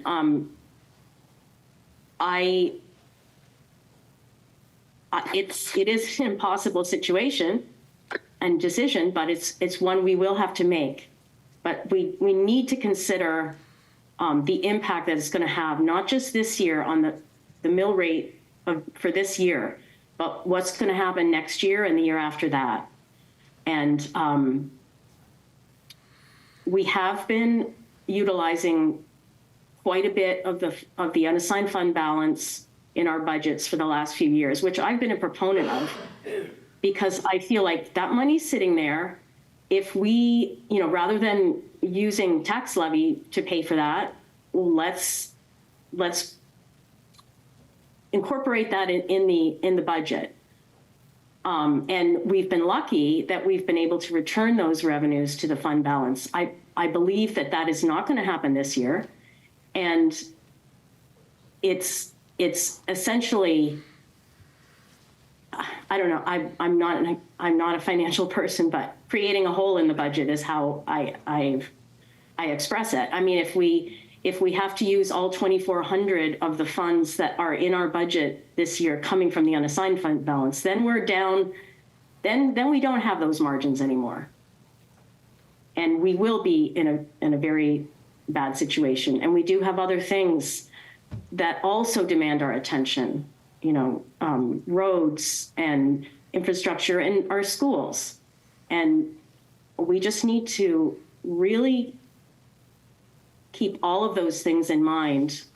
This is a big ask, and it's a time that's very difficult to see how we're actually going to pay for it without putting people into a lot of hardship. So I want to just add one more thing. The budget is very, very difficult to understand. And I just want to explain, I just make sure everyone understands the concept of the 12% threshold. So that is tied to the budget, right? So it's 12% of the annual budget. And so it's growing every year as well, right? So the percentage, so as the budget grows, the amount of the 12% grows too. And we're now, and Christina, please correct me if I'm wrong, but we've got 3,575,000 that is available. Million. We've got 3.575 million available above the 12%, and we're using 2.5 million of it, which is about 70%. So we are taking 70% of the excess above our 12% this year and putting it into our budget. Okay, I just want people to understand that. And it works as long as we've got revenues coming in, we can put it back in and, maybe even use some of it. But I'm thinking about not just this year, but the next 2 to 3 to 5 years and where we're going. And I really do think we have to come up with a solution that is going to involve our partners, Delta and other towns around us. Thank you. Thank you. Councilor Kirkbaum. Yeah, I have a few things to bring up. The first is the costs overall of the ambulance service. We have to remember it is a service. It's not meant to be profitable. Fundamentally, it is a service. I think one of the things that we oftentimes get confused with, especially with all of this, or kind of lose to the numbers, is that we start trying to budget this like it's a home budget. It's not a house. It's not your home budget. You're not trying to budget your meals to cut down on how much you're going out to eat or something like that. This is a service. It's meant to be going out and helping our community for the betterment of the community. It's not meant to make money. And this means that we are going to have to lose money doing this inherently in it. And we have to be okay with that to some degree. Now, that doesn't mean we want to blow the budget out of the water and spend all the money, but it means that we can't be looking to try to make this profitable in some way, shape, or form. And especially with Medicaid and Medicare and the way it is, there's no way that's going to happen anyways. It's not possible. The second thing is that we are looking to grow the city. One of the big things that we want to focus on, that our plan long-term is to grow the amount of tax base in the city by bringing more people in. Everybody talks about how we want to bring more people to this city. That means we're going to have more citizens here. And if we have more citizens, if we increase our population by, I don't know, 1,000 over the next couple of years or something, our next 5, 10 years, something like that, if we go all in on trying to grow the city as much as possible, those 1,000 individuals are going to use the ambulance service. They're going to need service just like everybody else here does. And if we keep growing that, that means that if we only have 2 ambulances, we're going to be able to support them less and less. There's going to be more of a chance that we're going to have stacked ambulances out and need assistance, especially as our population in Waterville continues to age. We are an old community, and even if we bring in a bunch of young families to have houses here in Waterville, it doesn't change the fact that we're just an aging community overall. And so we're going to have more chances of more stacked ambulances out there. And what that means is that we're stuck between a rock and a hard place. We really are. And what we're debating about here in complete clarity is, do I want my house to cost more, which I honestly don't want my property tax to go up, but at the same time, I'm weighing that against the possibility of someone dying on the street because they're in cardiac arrest and it's going to take us 25 minutes to get there. That's not an easy decision whichever way you try to make this. That's what it comes down to. Is that likely to happen? Maybe. It's hard to say. We can't predict those things, or else we wouldn't be having this conversation. But that doesn't mean that putting people out on the street because we raise their property tax to the point where they can no longer afford the homes isn't a viable option either. Either way, we lose. There's no winning this. It's either we lose the ambulance side or we lose people's houses. There's no winning in this scenario. But one of the things that I have noticed over the last couple of discussions we've had, along with the many emails that the community has sent me on this, is there seems to be, one, some confusion about what this means. Do we have a third ambulance? Do we need to buy a new third ambulance? Things like that. For clarity, we have a third ambulance. We just need to staff it. And the confusion of whether or not Thayer can bear the burden of all of these new patients. I have emails from the community saying Thayer's completely packed. They have no room for anybody. They're bouncing people to Augusta constantly. They're like screaming with the, everything's falling apart kind of doomsday scenario. But I also have people sending me emails saying Thayer's dead quiet. They could bring in, another 100 people in one day and be perfectly fine, or some ridiculous number like that. And that inconsistency makes it very difficult to make an educated opinion on this. We have contradicting info across the board. Even our numbers that we've looked at for the cost of hiring all these new employees has changed every meeting because we keep moving the numbers around. And if you're somebody who's in the community tuning in every, once in a while trying to get some information, you've heard 8 variations of the costs of what this is going to be. What I think we should do, and you may agree or disagree, is that maybe we should table this until we get finalized numbers and kind of pin down, is Thayer actually able to absorb this? What is Delta's capability of actually absorbing our additional calls if we need that? And what is the actual cost in 2 years, 3 years of having all of our paramedics and things like that fully staffed at what we expect it to be, and have those as easy, finalized information for the community to hear, instead of burying it in this, where they have to try to decode what we're trying to put out for a summary. Like, frankly, I don't think most people want to dig through an entire budget here, but just hearing, hey, in 3 years it's going to cost X amount of money, we're going to get Y value, is a lot easier to swallow.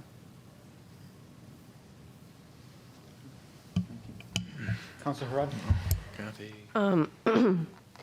Yeah, I'm not going to say anything that's a whole lot, I don't want to re-say a lot of things, but I do want to touch on something that goes back before we even knew about the hospital closing. Since I stepped foot on this council, one of the things I recall hearing from the chief is that his staff is already really stretched. Like, they work hard. We know those numbers. Those are real numbers. These are human beings that are going out on calls to human beings and taking care of our community. And I think they're getting lost here a little bit. We need to also recognize them. I'm a taxpayer in this city, believe me. I do not want my taxes to go up, right?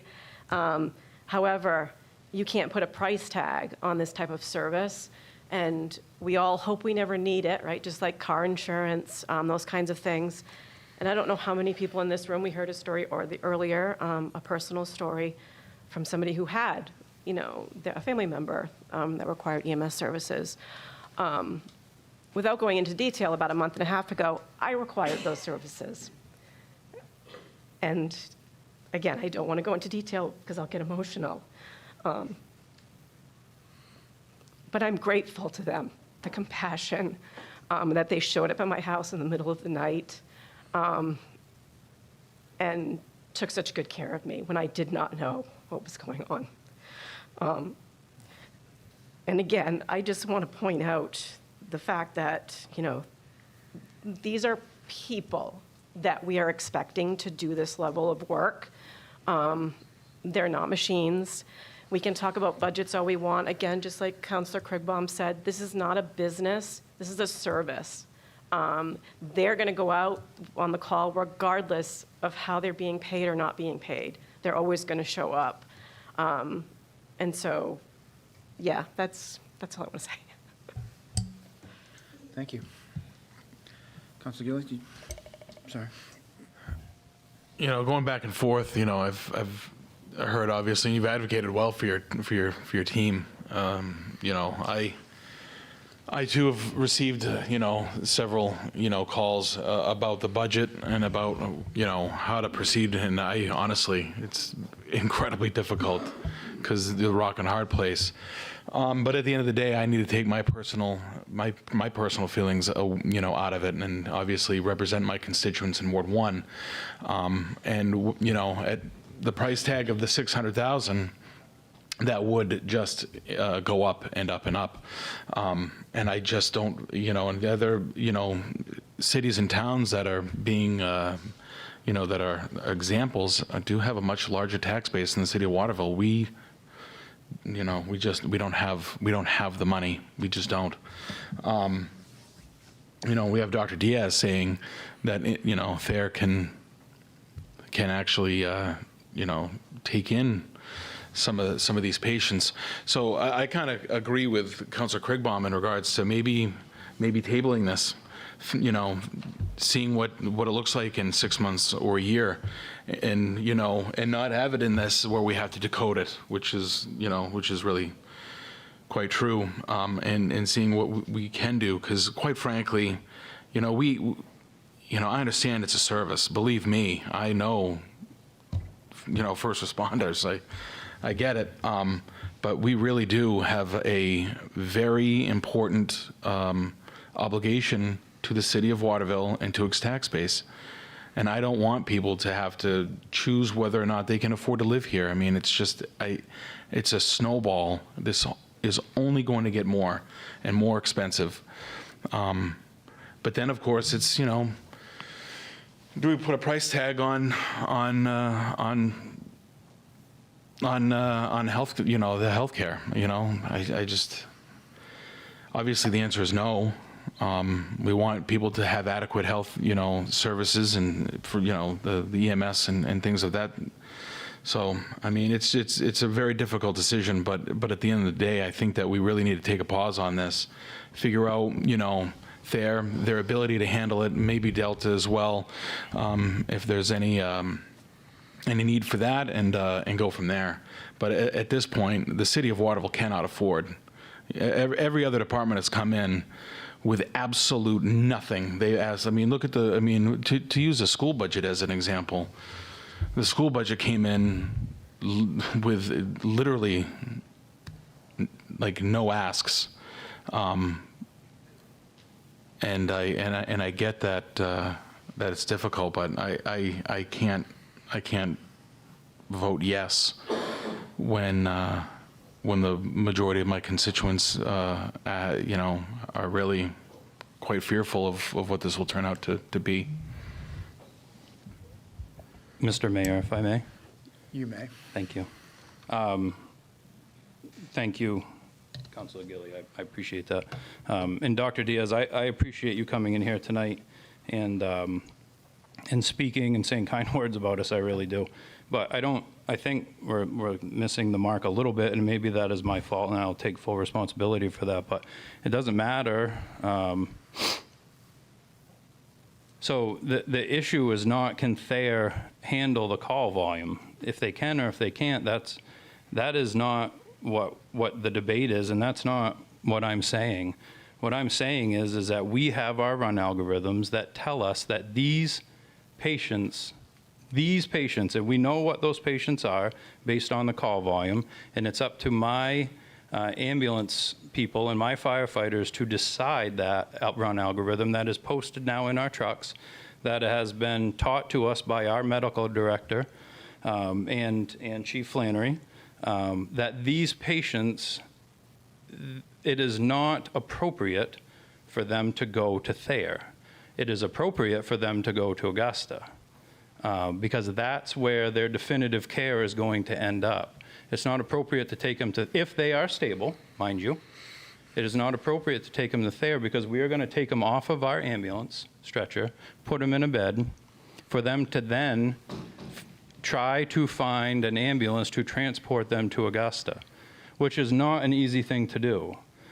Delta is in the same boat that we are. They are extremely busy, and their job is to try to get these patients out of Thayer and get them to Augusta, where maybe they just should have gone in the first place. Based on that run algorithm, and Chief Flannery went through and handpicked out of our call volume, those type of patients that are stable, that we believe are going to be admitted into a hospital, and that is 800 to 900 times a year.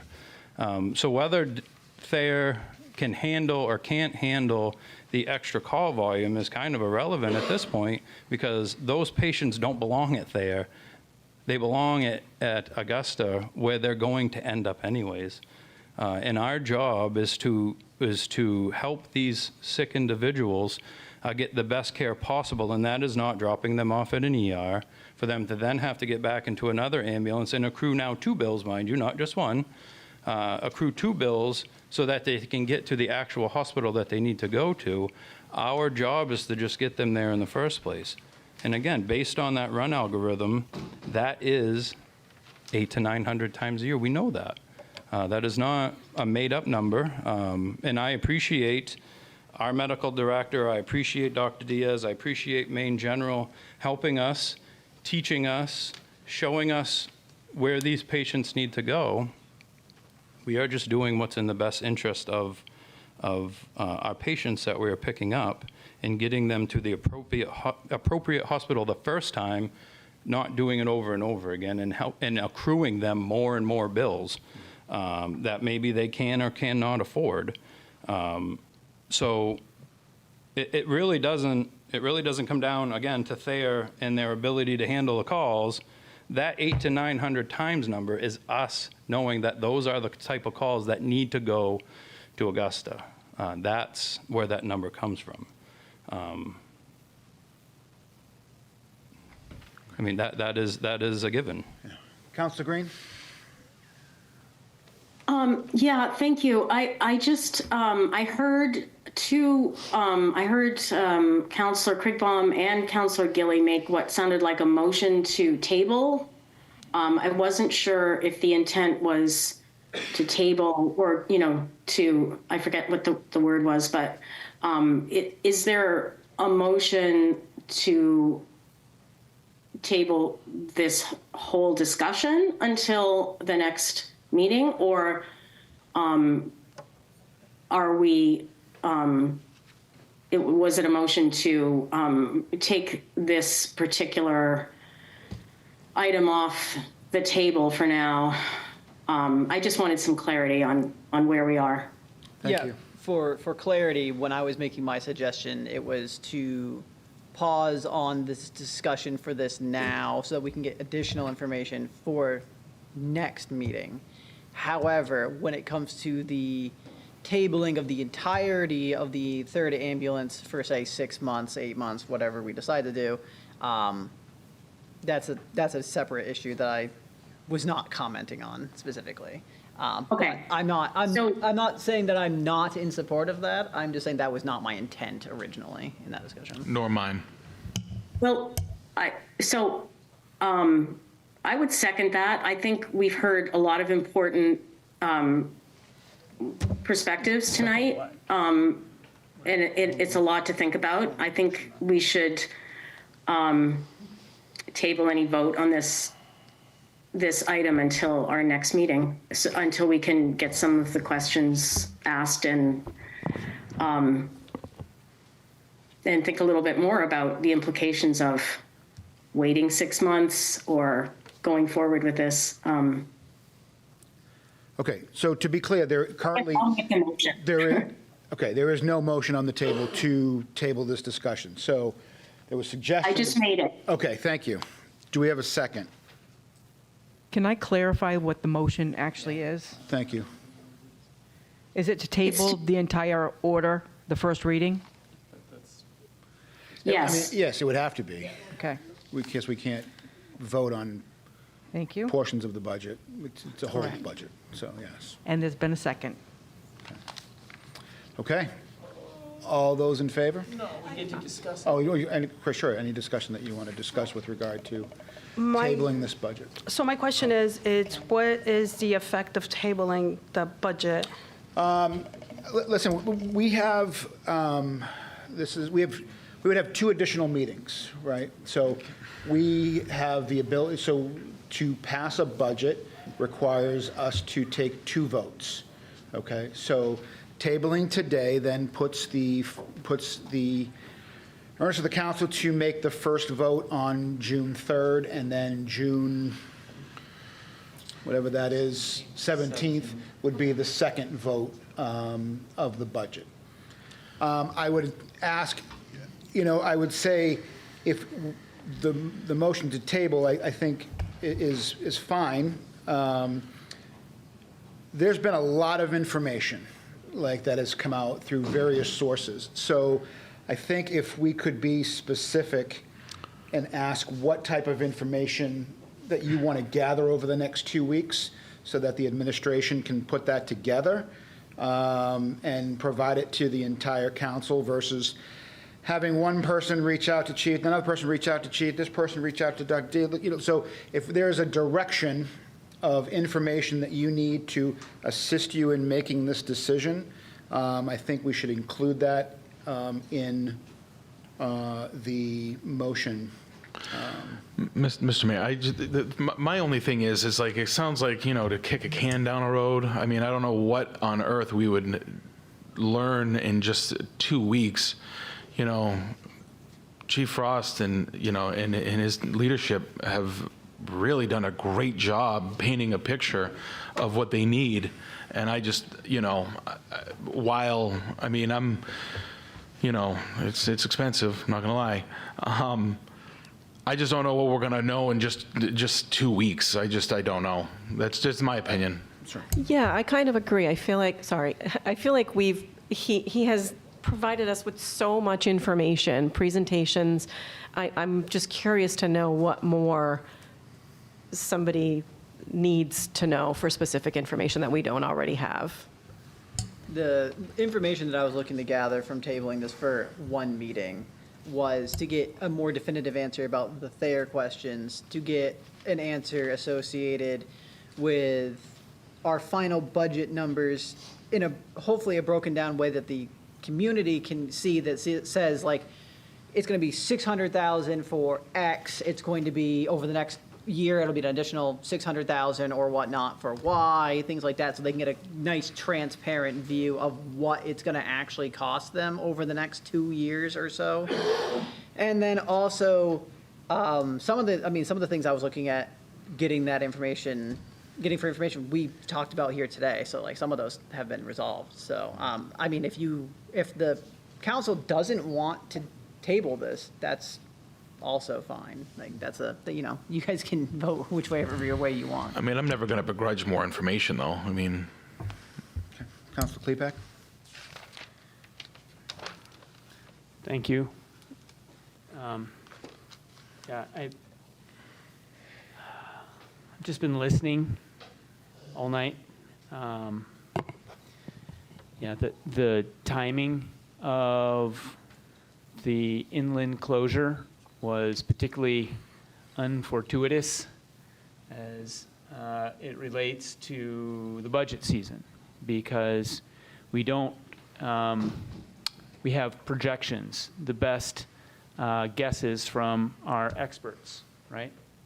In various sectors of the healthcare infrastructure here in Waterville. It's a shame that Dr. Diaz had to leave. I had, patients' rewards.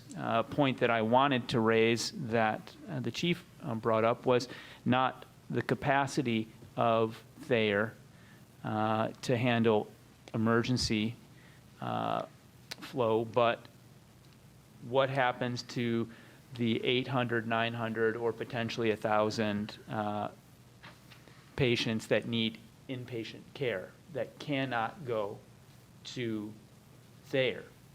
Those trucks will be on the road on 95 to exit 113.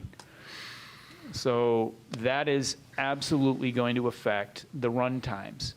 I have not heard, because I don't think anybody has, I don't know, I haven't seen the algorithm that has been spoken of, but I don't know how powerful this algorithm is, but I don't think it will give us, given, curve fitting of the call volumes and the number of stacked calls, et cetera. I don't know whether that algorithm can give us a projection of the distribution of response times and how these transports to Augusta are going to affect that distribution. Right now, it's Waterville is incredible. Before inland, we had 65% under 5 minutes. That's amazing. It's amazing.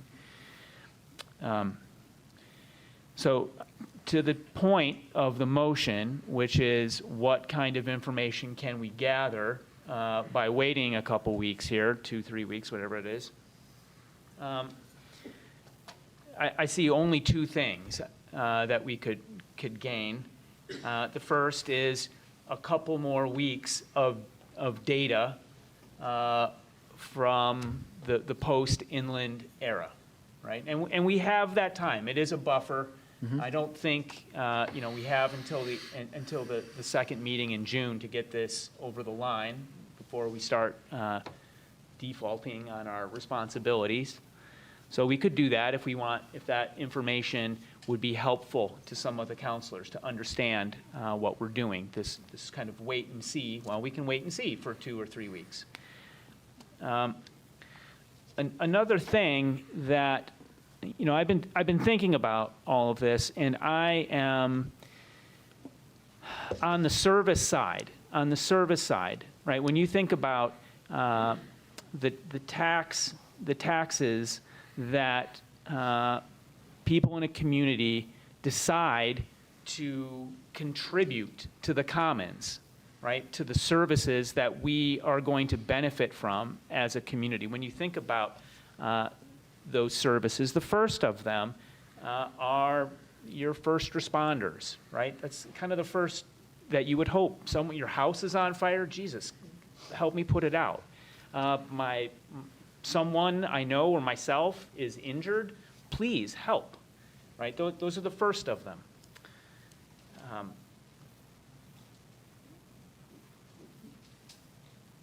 There are so many other things that make Waterville or any town a good place to live, attractive for people to live there. It's not just low taxes. Nice kitchens and bathrooms sell houses, good schools sell towns.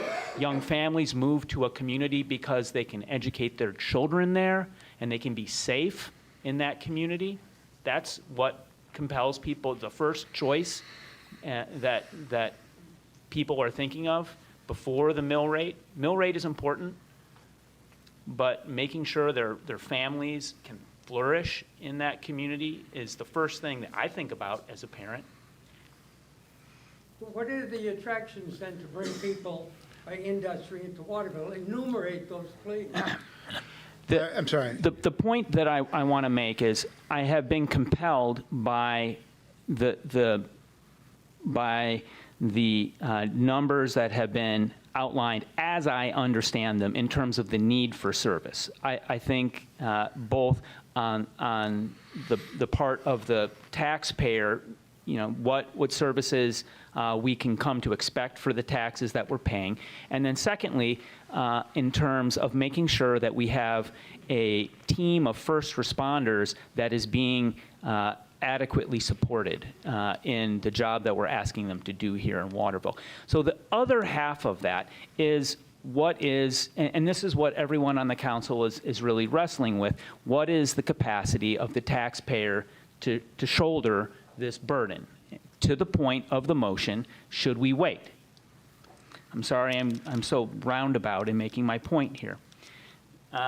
Today, I accessed publicly accessible tax assessment values for addresses across the wards in Waterville, because I wanted to know what the people, not, you know, so the city manager here, our lovely interim city manager, Cornell, put together a very clear spreadsheet that showed that for a median home value in Waterville, before we added the ambulance, the total tax bill for that median home, which is about $220,000, that would be $4,611. That's what your tax bill is. If we added the ambulance, the number I put in my expense line was $700,000. That would bring the total to $4,742. That would be an increase to the median taxpayer in Waterville of $131. $131 to the median taxpayer. But that's median, right? That's median. What about Ward 3? What about the taxpayers that I'm trying to vote to represent? We all live in Waterville, and we know that not all the wards are the same. It's one of the things that makes Waterville a lovely place to live. It's a diverse community, at least insofar as its economics, right? It's not a siloed community, and I like that about Waterville. But I broke both the median and mean values of the wards of the homes down by ward. I like spreadsheets and data, and Ward 3, unsurprisingly, my ward, it has. I don't want to quote numbers, specific numbers, because I promised Allison, the city assessor, she gave me all kinds of caveats about the data set that I was using. It was last year's data. It hasn't been, those numbers are going to float around after the valuations, and it needs to be QAQC'd, and et cetera, et cetera, et cetera. There are a lot of caveats, so I'm not gonna put her on the spot and quote specific numbers, but I can talk about trends in the numbers that I've seen. And the median value in Ward 3 is higher than any of the other wards, right? So when we're talking about supporting this ambulance, the taxpayer, the average taxpayer in Ward 3 is going to be paying more than the average taxpayer across the city, right? So Ward 3 has a stake. It has a significant financial stake in this. And in fact, the next closest ward by median was Ward 6, who we do not have a representative of currently at 80, about 84%, 80%. And the other wards were far behind that number. If you look at average mean values, Ward 3 is almost twice the average than all of the other wards. So what this means is that if the median median house value in the city is roughly $220,000, that the median value in the other wards is going to be significantly lower than that, right? And I quoted the median home value, the effect to a $220,000 home of $131 per household, right? So this is what we're talking about, right? And I understand that $100 is a lot of money to some households. I do understand that 20, 25%, whatever the number is in Waterville is low income. $100. I don't know what the exact number is. This is ballpark, right? But I'm just trying to get a scale of what we're actually talking about when we're talking about first responders, right? And people's lives. I've had my family use the ambulance service here in Waterville. It scared the shit out of me. Scared the shit out of me. And I'm glad they came right on time. They kept their flashers off, their sirens off, so it didn't wake up my children in the middle of the night. Thank God, thank you, that was in my community. So it's an agonizing decision. And I'm so glad that my friends, my neighbors, my other, the other residents of Waterville, we're all here trying to figure out the right thing to do, trying to understand what the right way forward is. Nobody wants people to die. Nobody wants to push people out of their homes. We're stuck. We're stuck. We're stuck. There is no one right answer. And hopefully, Waterville, we can all, whatever decision the 6, probably 7 of us are going to have to make is going to be something that afterwards we can all take a deep sigh of relief because, boy, the decision's over. Thank God. We're on the other side of this budget season. My point is, at the final point with tabling, if you want me to QA/QC these numbers a little bit more so I can put better numbers on what it might mean for an average or a median homeowner in your ward, I could do that, because this was just something I cooked up this afternoon, right? If you don't feel like you need those numbers to think about your decision, that's okay. I'm happy to go either way, whether you want to wait a couple weeks or not. But I don't personally feel that a couple weeks is something that I need to be able to feel like the decision that it's hard. I don't. We're all agonizing over this. I talked to Councilor Green at length today, and we're definitely wrestling with it, right? But I personally am erring on the side of wanting first responders to be supported and be able to do the job and deliver that first response care to the citizens that most citizens take for granted, but when you need it, Jesus, you want it. You need it. And that's kind of where I'm at. So whatever you want about this tabling, I'll go along with whatever other councilors want, but that's how I feel. Councilor Green? Yeah, I just want a point of clarity, or, I mean, which is hard to get tonight, but like, Councilor Klepak, you mentioned the median home being valued at $219,000.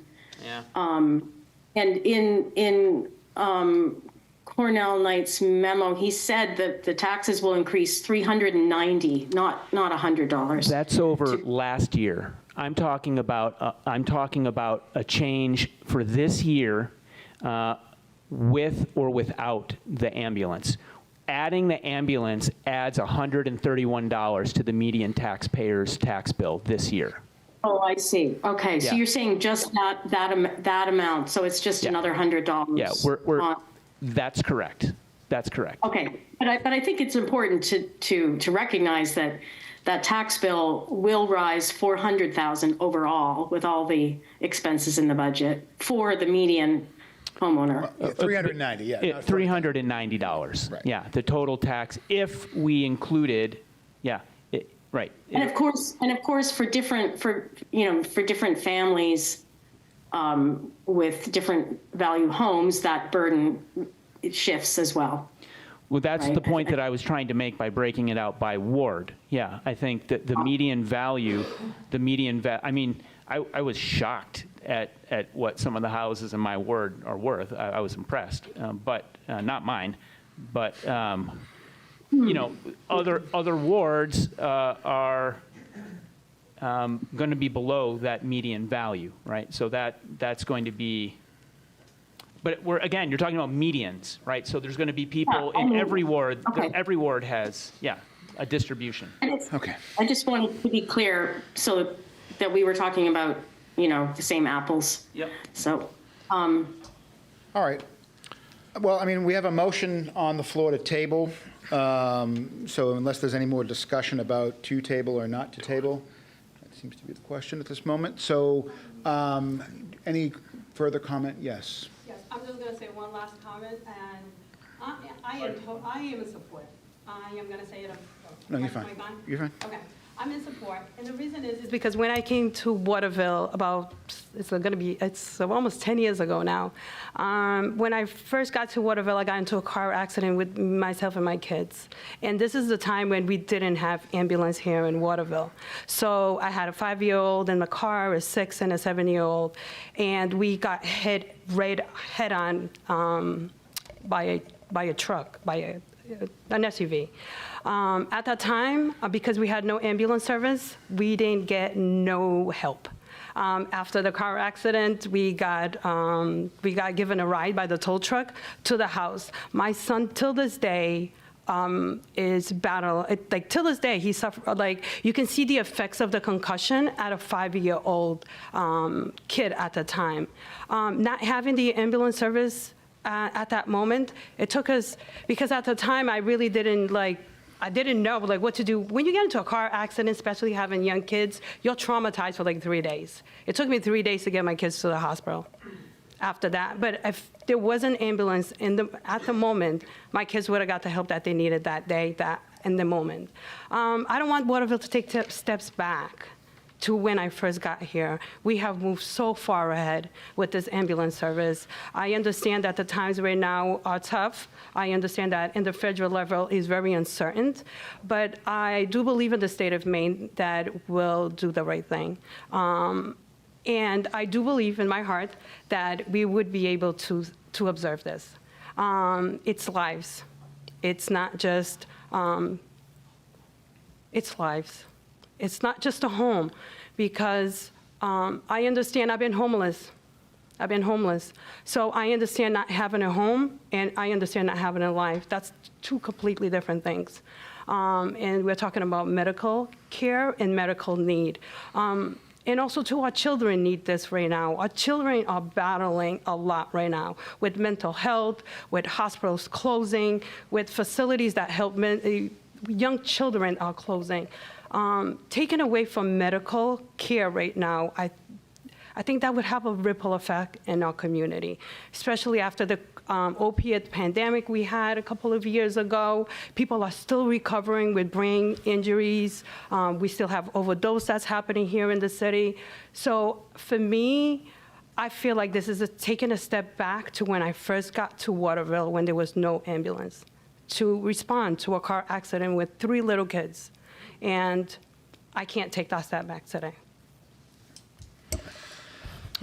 With that, I just very, very quickly, Mike. I get what everyone's saying, but at the, whether it be $390 or $131, the majority of people in the city live paycheck to paycheck. That's either that's a grocery bill, that's prescription medications.